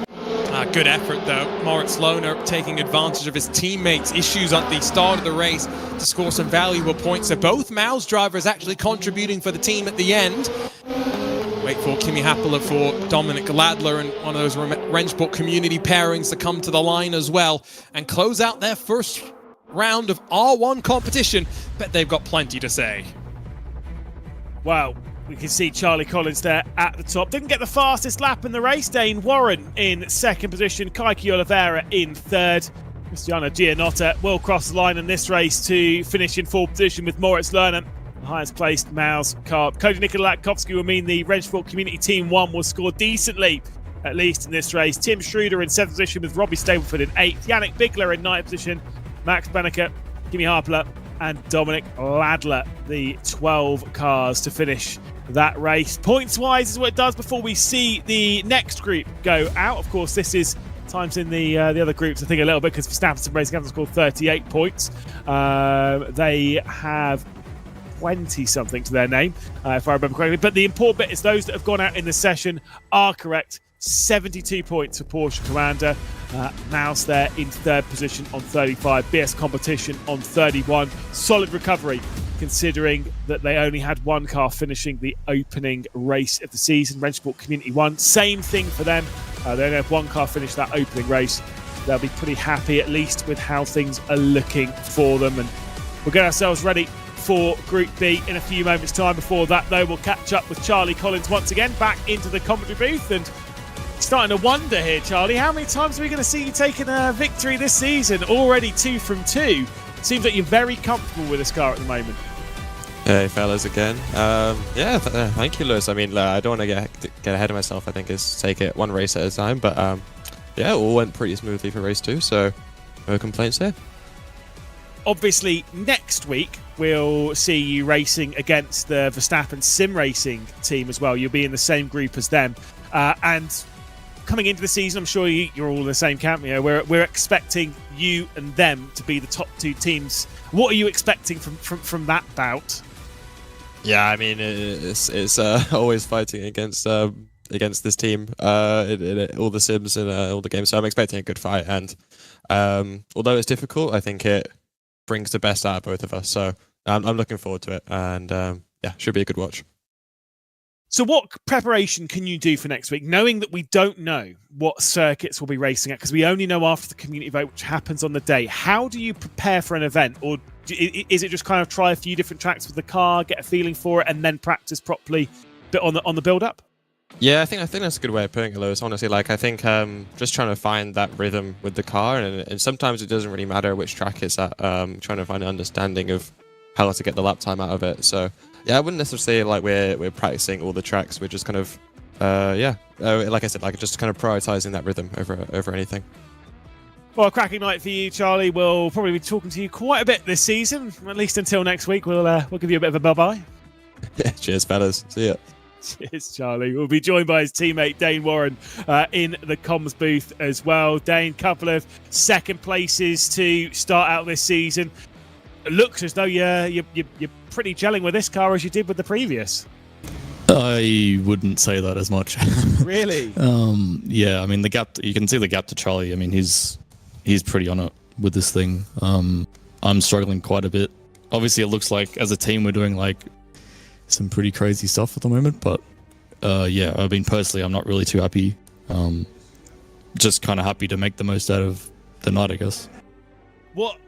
Without obviously explaining everything to everyone and maybe letting go some of your secrets, what are the parts that you're struggling with in the translation between this and the previous GT3s that we've raced in this competition for 350 races? Where do I start? I mean, yeah, it's like it reminds me of the old LMP1s. It just feels like a spaceship, and you're kind of going from something that's not a spaceship to something that just feels like everything's happening at 1,000 miles an hour, and it's kind of hard to keep on top of the car a lot of times. So it's just a learning curve. I need to get around it. Lucky I have Charlie to learn off, so should be all good. You got Charlie to learn off, and you've still walked away with a couple of solid results, 2 second places and 2 1-2s for the Porsche team. Dane, congratulations. We'll speak to you soon, I'm sure. I would hope so. All right, thanks, guys. We're joined by Kaiki Oliveira as well. 3rd position in that race after the disappointment of not being able to do the opening race of the night. Well, you bounced back with great form. Good battles into the opening turn as well. Kaiki, what do you make of at least the 2nd race this evening? Really showing your form once again in this car. Yeah, thank you so much. Yeah, 2nd race much more productive than the first one. Unfortunately, some technical issues happened on my side. And kind of it is what it is. It happens to everyone. Happens a little bit more often with me, but what can we do, right? So I managed to. These things really don't affect me. I take race by race. Then coming to the 2nd race, I felt a little bit confident to come into Nürburgring, even though the practice time is very short. But the Kona guys made a great job, and they pulled away, and I managed to sneak my car into P3. The quali lap wasn't really ideal compared to what I was doing, but just enough to put me in a decent position to to have another podium score at some point. So yeah. We've kind of like alluded to it quite a lot in the past here in R1 that you're one of the more consistent drivers on the field. 103 races now, 60% of the time you're in the top 6, nearly 25% you're on the podium. That consistency seems to be carrying over to this car. Is that what you're feeling? Dane Warren was just saying that he was kind of struggling with the transition between the GT3s and these LMDH hypercar variant. I would say I'm more experienced with the competition itself. I vouch for his words as well. It's very different compared to the GT3s. And driving-wise and also racing-wise, I feel like the dirty air is very strong, and also the way that you need to drive the car is very specific, at least at these early stages that we are with the car. But my consistency is more related to the way that I practice and the way that I race R1 since the beginning, so I kind of like know how it works. So, but yeah, I didn't know about those stats. Doesn't seem too bad, but yeah, I always want to win. I always want to get more wins, but we'll keep working towards that, and for sure someday I will figure out more the hypercar and bring the fight a little bit closer to Coanda and the other guys as well, Redline and so on. You're definitely one of the hardest workers out there on the field. Great to see you back. Great to see you on the podium as well, Kaiki. Great stuff this evening. Nice third place. Yep. Thank you so much, guys. See you. There we go. Top 3 there in the second race here. The second race for Group A. We're getting ready for the second race for Group B as well. Great to hear from all of them. Great to hear, that even some of the very best in sim racing come across their own challenges, but they still managed to fight their way through and show some incredible speed. That is why we're in the comedy booth, because I could not do that. Yeah, but we need to teach Kaiki. You were saying hard worker. It's not Redline anymore. Verstappen sim racing. That is true. Sort it out, man. Don't worry, it went straight over my head as well. It took us a long time last year when it went from Williams Sim Racing to Williams F1 Team Gaming. Yeah. Did I get that one? I got that one right. There we go. Anyway, that's neither here nor there. One more race tonight, Lewis, and qualifying going to be interesting again because Group B, a little bit more intense of the action between the different teams, and therefore competition for points is a little bit higher. Exactly, and we saw that a little bit. I mean, look, the Verstappen Sim Racing team did have a 1-2 in qualifying, but then Enzo Benito got in the walls a little bit in the opening couple of corners and dropped back a touch and kind of struggled a little bit from there on. Really important for that to not be the case. Like you say, it is, I'd argue, maybe a little bit slower, but a little bit tighter, at least when it comes to the groupings. And considering that race 2 was a little bit tighter in Group A than race 1, a little tighter here than it was at Spa, you'd suspect that this session might be a little bit of a close one. 36.482 was Charlie Collins' pole time. I think they'll be aiming for the higher 36s to 37s in this group. So let's wait and see. We are underway for the first of our timed attempts. Nico Nuninghoff, after a great effort to finish second in the first of these Group B races behind Kevin Siggy. He's first on track. Chadwick in the Peugeot, about a 10th and a half off in that opening sector. Probably another 10th and a half at least there as they work down through the right-hander toward the hairpin at the bottom of the track. That Peugeot sliding around, needing a bit more mechanical grip. What do you make of this Peugeot visually and such? Do you like it? When I first saw it, really admired them for the boldness and approach that they took, and then they had to go and stick a rear wing on the back of it. Yeah, because it didn't work. I think it's a hill that I will die on. A lot of motoring manufacturers, car companies have changed branding a lot recently. Citroen, Jaguar, etc., etc., etc. Peugeot is pretty much the only one where I've seen them rebrand and be like, I love it. I think it's great. I think what they've done is great. Fair. I think this car's great. It looks fantastic. It looks aggressive. It looks mean. And Chadwick is showing that with every single apex he's trying to hit or miss around this circuit. Nico Nuninghoff, fastest time, 37.671. 38.202 for Chadwick across the line. A little bit too messy, I think, for him. So we're waiting for at least another 0.7 of a second, we would think. Juha Soppinen, we saw his frustration at the end of the first race. Slight mistake in going for a move at Les Combes cost him and the team down towards the line, and at least for now, slowest time on the board. His teammate Stan Vliestra will be next up. That first sector lost a decent chunk of change and not expecting this to be a lap that threatens, and so it will be the next driver instead. Let's see if he can match the effort from Charlie Collins. 2 pole positions and 2 victories for Porsche Coanda. Verstappen Sim Racing hoping that Siggy will do the same. It's 3 purple sectors, not quite as quick, but a 36.539. Siggy flying around the Nürburgring. Yeah, incredible. That is half a tenth off of what Charlie Collins did to grab pole back in race 2, and I don't think that is going to be challenged by anyone else in this field, unless someone's got a lot of pace and attack. We'll have to wait and see. Matt Caruana about second down through the middle sector. Kevin Siggy getting the absolute most out of his Verstappen Sim Racing BMW. Caruana up towards the line at the moment, aiming to be around his teammate, and will be 6 tenths nearly behind. Here comes Keithley. A couple of great wallpapers for our drivers, by the way. Juha Soppen and Jack Keithley. Always love spying on our drivers. Purple final sector for Keithley, hooking that Porsche up and 3rd on the board. So as we wait for Maximilian Den, who didn't quite get things going his way in the first race for Group B, see if he's able to punch in the top 5 alongside of his teammate Nico Nuninghoff, and now just wait for Enzo Benito. The Sim Nation cars will be the final 2 to cross the line, but if Benito can slot into the outside of the front row, it will be exactly what the Red Bull liveried Verstappen Sim Racing pair are looking for, and yes indeed, 1-2 for the duo. And the Sim Nation cars here, if they look, I just want them to qualify on the same road. Don't care which one it is, last, second, whatever. It's a 1-2 Verstappen, 3-4 TC, 5-6 the Rennsport Grandmasters, then EMM, then Sim Nation. Let's see if they could do it ahead of Referox. Sopridge, it all rests on your shoulders. Can you do it somewhere between a 38.7 and a 39.9? Let's go! Yay! They had a 6/10 window either side of the lap time, and that's exactly what Oscar Sopridge found. And so unison on our rows for teammates. Verstappen Sim Racing alongside of Enzo Benito. Kevin Siggy and Benito 1-2 once again. David Sobrero, Jack Keithley, row 2 for the black and gold of TC. On Nico Nuninghoff and Maximilian Den, the black and yellow of the Rennsport Grandmasters team. Chadwick and Caruana behind them, 7th and 8th for EMM. Sopridge and Ratai, Simnation PXN 9th and 10th with Referox Esports, Soppinen and Vliestra.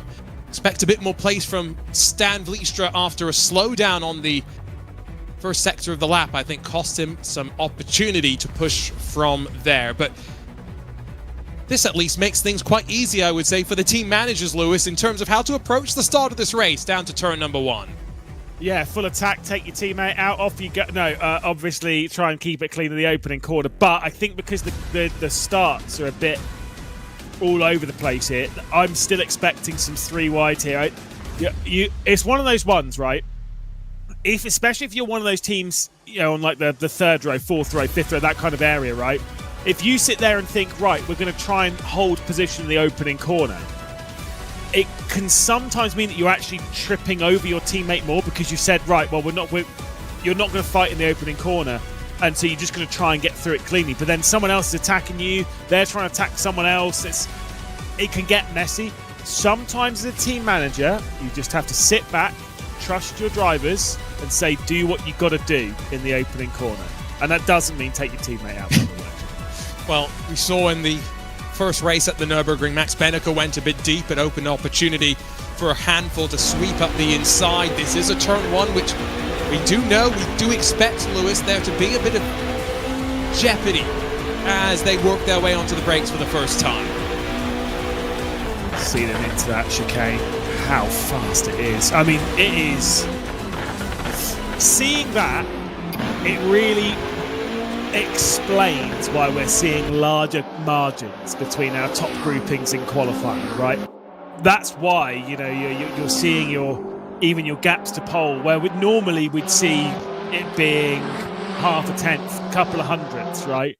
We're now seeing it be a couple of tenths, a few, like 3-4 tenths, which in previous seasons would separate the entire 12-car field. Because of how brutally difficult these cars are to drive and how fast they are and how fast you have to think, you see those margins be a little bit bigger.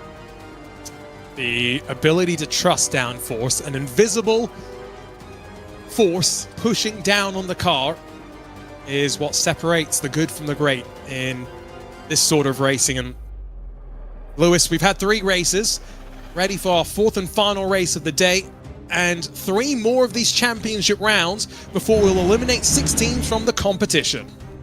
Indeed, not long left to go, and I say not long left to go as if we've only just started, but certainly for this evening, there'll be a big debrief afterwards, I think, Arjuna.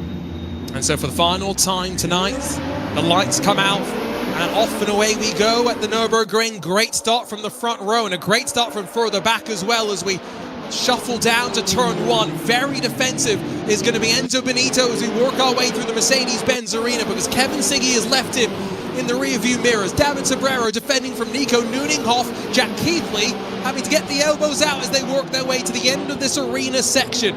The teammates all coordinated off the line, but not so coordinated leaving the arena, with a big separation at the front of the field.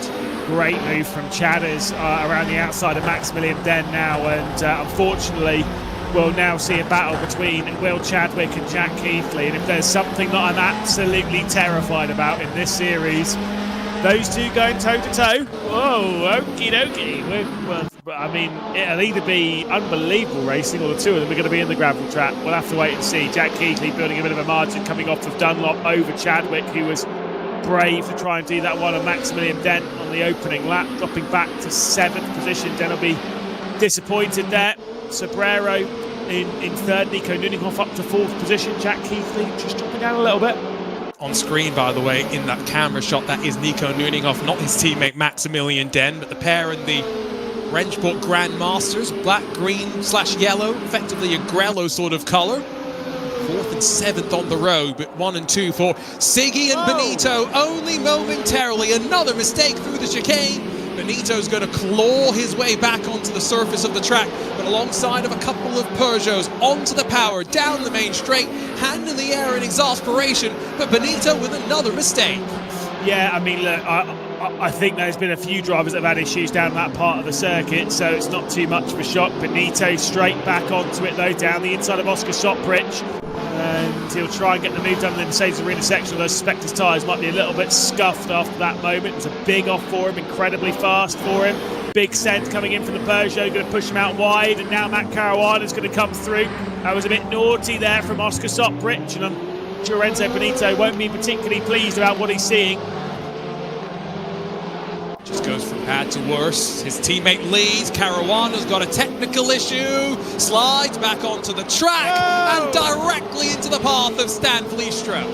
Yeah, it didn't look like there was much. Caruana clearly was having some form of technical there. And a very scary one indeed. Is going to promote Enzo Benito up a couple of spots. There's the switch now between Oscar Soprych and Daniel Rattay. Wow, that was a pretty large moment there from Caruana. Like I say, there's clearly something technical on his side. Whether it was, I mean, to be fair, it's always one of those ones where we obviously don't know. It could be in game, could be something else. There's always one that gets me, which is, you know, when your C drive starts running out of space, and it pops up with that big, your C drive's running out of space. That has happened to me in the middle of a race, and it is like, oh well, that takes up 90% of the screen. Fantastic news. It looked like either unplugging and replugging something back in, or, like you said, going down and using a mouse to dismiss some sort of a pop-up was what was needed. More drama at the front, and has the chicane claimed another Verstappen Sim Racing BMW hybrid. Siggy down to 4th. Davin Sobrero leads at the Nürburgring. Unbelievable. Yeah, that's it's clearly bitten BMWs a couple of times there. Obviously, it bit Beneker in the previous race. It's a tricky part of the circuit. It also got Robbie Stapleford. 4 BMWs that could potentially have been off there at the final chicane. Kevin Siggy certainly not out of contention for victory here. Sobrero leading by 7/10 of a second, and you can see there the Porsche 963. It's a 1-2-3 for those. At least that manufacturer. Sobrero ahead of Keithley. Kevin Siggy will be desperate to come straight back through, and I know him and Jack Keithley have battled quite a few times over their tenure in the world of sim racing, and I'm sure today will be no different. Look at the points as they run right now. Remember, the top 6 advance to our live final at the end. 1 point separates the Rennsport Community Team 1 from BS Plus competition. Long way still to go. Every moment on this championship ride can have big implications. Remember, BS Plus with the DNS for Kaiki to start the season off, and then a bit of struggles for Robbie Stableford in race number 2. A couple of points missing for them there. The very tail end of the field, here comes Matt Caruana. Reports, Lewis, his wheel decided to turn itself off. Classic. Very unfortunate for Caruana. Big slide for him off the final corner, back in the slipstream of Juho Soppinen. And whilst we've got 2 seconds separating first, 3, 4th, we've got close battles up and down the field here in Group B, which has been decidedly more exciting a little bit, I'd have to say, than Group A. No disrespect to Group A, but so far it's been very fascinating as to how this one's unfolding. Caruana's got another one of those Peugeots and a big send, and well, that was always going to happen with that kind of send, unfortunately. And our post-race investigation, I think, into that one is going to be rather short as to who is responsible. The question as to how large of a penalty will leave in the purview of our race control team, and let you know as to any updates on what to expect moving forward, because after this round the drivers will know the expectation of our race control team and what is permitted, what is not, and lots of decisions I have no doubt to be made through the course of the season for our team behind the scenes. On board with Nuninghoff, only half a second back from David Sobrero. Another 1.3 seconds or so to Jack Keithley. Excuse me, it's 1 second back now to Jack Keithley in the second of the TC Esports Porsche 963s. Officially 4 laps complete here in the final race of the day. Indeed, Sobrero, obviously his debut in this championship. I do believe, by the way, I don't have a list of all of the nations in Letterfront to really hammer this home, but I do believe that Dan Sobrero is the first Portuguese driver to take part in R1, which is a... Ever? Well, we've had plenty of Brazilians and loads from South America stuff, plenty of Spaniards as well. I do not see a single Portuguese driver on the list. Do we ever get Diogo Pinto? Diogo Pinto's not taken part, no. Okay, that's the only one I would have thought of, to be fair. Yeah, right. So, first one in second race, potentially taking a victory. Solid. TC Esports doing brilliantly. They really are stepping up for the season. In fact, they'll only be 12 points behind Porsche Commander after them having a 1-2 in the opening 2 races of their championship. That's brilliant. And I think for TC Esports as well, last year was their learning year in a lot of ways. They continue to grow as an operation, both in the world of esports and in real motorsports, bringing on new programs into their sphere, and that includes an e-NASCAR team for 2026. But it's Sobrero, one of the up-and-comers, you would argue, in the world of sim racing. And then alongside of Jack Keithley, one of the proven names. Pretty good lineup to carry them through the regular season. Very much so. I mean, they've been incredible. Jack Keithley's pushed it to the limit, though. I mean, I guess you kind of have to. You can't be at this point of a race with Kevin Siggy right behind you and you sit back and think, well, I won't push it to the limit. No, you have to be driving as hard as you can, as if Bowie Knife 99 is right behind you himself. You got to be ready for that send at any moment. And he's given it a good go.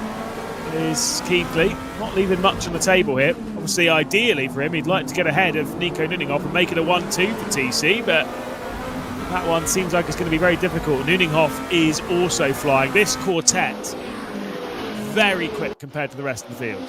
But not any opportunities for moves to be made. Kevin Siggy stuck back there in 4th after what we think was a mistake at the chicane, similar to what happened to his teammate Enzo Benito. And Verstappen Sim Racing, after starting 1-2, now 4th and 7th on the road, as we, just looking at that live points, I'm going to get an inclination, I would say, next round, if there are some teams already staring down the barrel of an early exit from the competition. Yeah. Referox Esports, I think, will be rather frustrated. We saw Juho Soppinen's frustration with his move down into Les Combes in the first race for this group, Lewis, but it's just not started off on a strong foot for them. Yeah, it's a very disappointing start for the Racespot team, but there's a lot of experience behind the team, behind the scenes, that Jürgen Van Bergen and stuff, he's been trying to make things click for the team as manager. And I get the feeling that they will be getting stronger as the season goes on. But when you're sitting there looking at the cut line, you've got 7 points. The cut line at the moment has 32. Yeah, you're treating this as 4 evenings of learning, right? Because I get the feeling that one that you might already be looking at and thinking, yeah, that's not really possible. But then you just have to use the experience and use the time on the track, use the time on the cars, use the time against the field to try and get better and better and figure it out in the weights for maybe next season. There's only one direction from here at the very least. That is up. Yeah. 3 laps to go. Keithley, 7 tenths back from Nüninghoff, 6 tenths in front of Siggy. Does not seem as though these drivers are going to be able to make a move. They are on the limit. No one making mistakes, and that's the most important thing, and that's why mistakes are so costly at this level of competition. One moment from Siggy tonight is going to cost him the second of his race victories. And how quickly things can change around if you're David Sobrero as well, and that's why this pressure, unrelenting from Nico Nüninghoff, is not something to be trifled with, and it's mental games being played as well as the flashers go off. Yeah, Nico Nüninghoff. I mean, look, to be fair, the top 3 are all yet to take No, Jack Keithley did a victory last season. I'll correct myself immediately. But at least Sobrero and Nico Nüninghoff, they are trying to become the 45th different winner in 354 races of Rennsport R1. But look, they're giving it everything. It's just, at the moment, Sobrero has the cards in his hands, and he's only got 2 laps to try and hang on. He's been driving brilliantly so far, has not made a single mistake. Nico Nüninghoff in second is giving it everything and talking up large now, starting to flash the lights. If you're a junior, if you're a load of the people that are watching, if you're Lino and stuff who have all told me that the commentator's curse exists, you'll have said by me saying that David Sobrero, by not making a mistake, he's going to make a big one now. Rubbish. No, he's got this one, I think, right now in terms of pressure. But in these cars, all it takes one slight moment on the brakes, you go deep into a corner, and suddenly your competition is right on your heels. Only 12 points back from Porsche Kawanda. You mentioned that as well, Lewis. For TC Esports, it doesn't get much better than this.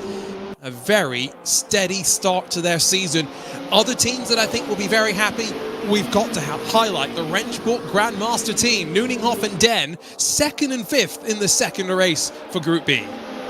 Yeah, I mean, look, they've been rolling really well in the Rennsport Grandmaster team. I mean, they're proving themselves as to why they're called the Rennsport Grandmaster team. Yes, we've got effectively the 4 community teams. We've got 1, 2, and 3, and the Grandmaster team, which is kind of a part of that. But because of the experience of Nico Nüninghoff and Maximilian Den on this platform, they're a little bit of a cut above that, and they are proving that. Shout out to Racesport Community Team 1 as well, inside the cut line on the opening night. But for the Grandmaster team, I mean, there's been some really good speed. They're battling for a victory here. But Nico Nüninghoff, it's at that point where you kind of think that Nüninghoff is throwing everything at this, but it's more as to what Sobrero does here. It's more that Nüninghoff will only win this race if there is a mistake from Sobrero, because there's not much more he can throw at this race. The dirty air's a little bit too much for him. The pace and consistency, maybe a little bit too much for him. 2 consecutive second-place finishes, though. Nico Nüninghoff is not going to be disappointed with how the 2026 season has started, and a shift in a number of different ways, but of course most notably in the cars themselves. Out are the GT3s, in are the hypercars, and between the Porsche, the BMW and the Peugeot, 3 very, very good looking options. 12 teams, and with different paths into the championship. For the very first time, console players given a path forward into R1, and what an opening round it's been, Lewis. It's been brilliant, and we've had some excitement with Porsche Commander. It does seem as though a 963 is going to win again. It's going to be Sobrero, the 45th different winner in this championship. And for the first time in his fledgling R1 career, David Sobrero through the final corner wins for TC Esports. Jack Keithley third. It doesn't get much better for the black and gold. Unbelievable there for Sobrero and the TC team. TC Esports have really taken a big step up here in 2026, and Sobrero and Jack Keithley should look proudly on this moment for the team. Very strong performance. Obviously, there were the mistakes in that race for the Verstappen sim racing car and Kevin Siggy and Enzo Benito, the pair of them off the podium. So wait for our final couple of finishes. The Ferox 11th and 12th in the opening couple of races of the 2026 season. A lot to be debriefed, I'm sure. And you can see Soberton is not happy with someone. Certainly not happy with how the evening's gone. No, for Ferox, about as little points as they could mathematically have gotten at the tail end of the field, but up front for David Sobrero, for Jack Keithley. A first win for Sobrero, for TC Esports, second in the points. Doesn't get much better than that. Nico Nuninghoff, Maximilian Den, second and fifth in the Rennsport Grandmaster team, combining quite well. While Kevin Siggy and Enzo Benito, fourth and sixth. Slight frustration for Verstappen Sim Racing. After qualifying on the front row, a couple of mistakes, dropping them back through the field. Will Chadwick seventh in front of Daniel Vertai, Oscar Soprich, and then Matt Caruana with the SimNation PXN crew sandwiched in between EMM Esports and then Referox Esports at the tail end of the field. Quick look at the points, and again, provisional in nature with race control, still having to take a look through a variety of incidents that the teams will report, I have no doubt. Porsche Commander 12 points clear of TC Esports. Verstappen Sim Racing then another 10 points back in third with a cut line. 1 point between 6th and 7th spots, where the focus will be through the remaining 3 rounds of the regular season. Before we look forward, let's catch up with our race winner. David Sobrero joins us once again. David, a great effort. Your first win in R1 competition. How are you feeling right now? Thank you. I'm feeling good and exhausted because, we did a good work for this round. Me and Jack, my teammate, that was really awesome. And but these cars, again, I'm telling you, it's really tough. You know, the amount of speed that we carry in the corners and the amount of focus that we need to not do mistakes. And I mean, yeah, it was a good win. So just kept it clean and no mistakes. And yeah. I've got to ask the question, David. Who is that on screen behind you? It's someone from. I'm not gonna answer that. Don't worry. Sorry. Okay. Let's look forward then, because now great start to the season for you and the team. We'll talk to Jack in a couple of moments as well, but you guys sit second in points. Where do you think you guys will be at the end of this year? I don't know. I mean, clearly the main competition is Redline and Coanda. Luckily, we didn't race against Coanda on this specific round, but we know that they're super quick. So hopefully we're aiming for top 3 if we keep getting consistent results and trying to be on the podium every race. So yeah, I'd say realistically, top 3 is a good place to aim for. So yeah. Well, congrats, David. Great effort for you and for the team to open up the season. We'll see you next week to roll on to round 2. Thank you so much, Arjuna. Bye-bye. Let's catch up with second place, Nino Nuninghoff. 2 second-place finishes as well in that Rennsport Grandmaster car. Nico, how does it feel representing Rennsport and putting those performances together here today? It's first of all, hello. It's my first interview in an esports series. It's an incredible feeling.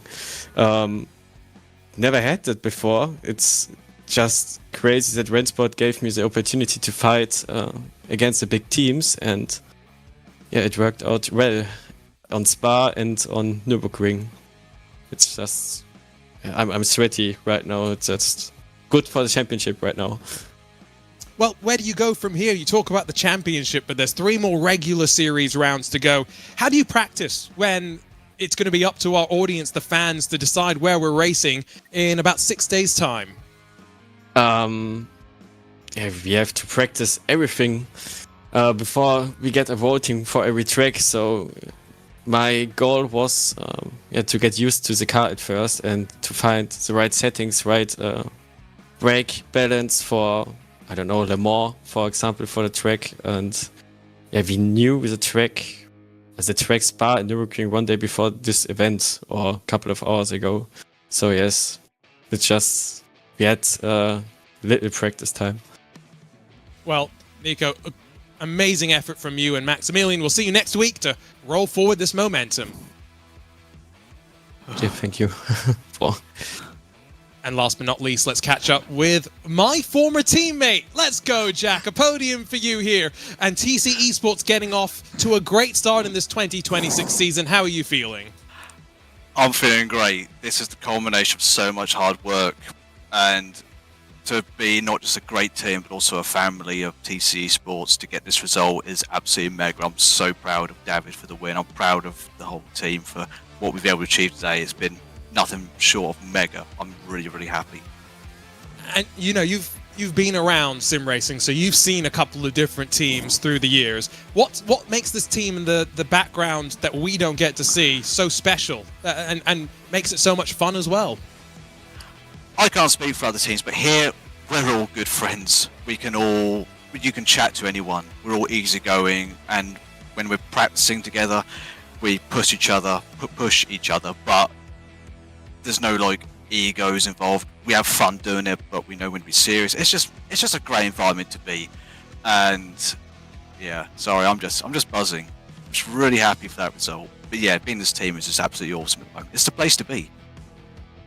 Love the smile, Jack. Go celebrate this one. We'll see you next week. All right, fellow wrestling fan. I'll see you later, mate.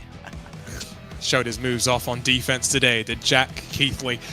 Lewis, that was fun. A fun way to start the 2026 season off. And like we said, it's a fast, frenetic season. 6 weeks away or so from crowning our champion. We're back 7 days from today. Yeah, indeed. It is going to be both a long journey and a short journey at the same time. Of course, they've only got 8 races to decide that. Of course, only 6 from now on as to who's going to be the top 6 teams to get their way through into the final. And I'm really excited for it. I'm really excited to see which team it is going to be taking the top honours, because at the moment you'd lean towards Porsche on the opening night. Verstappen, you know they're going to come back strong, and TC Esports starting off the season like that, you just don't know. The Grandmaster team's strong. It's exciting. Siggy showed us the speed. There's no doubt about it. About half a tenth off in qualifying at the Nürburgring, so we could be in for a competitive season. We could be in for a Porsche Coanda cakewalk if maybe the form book continues to hold. But for our team behind the scenes at Racespot, alongside of our friends at Rennsport, thanks for your company. Lewis McLeod, Arjuna Kankipati signing off. We'll see you next week for round 2 of the 2026 season.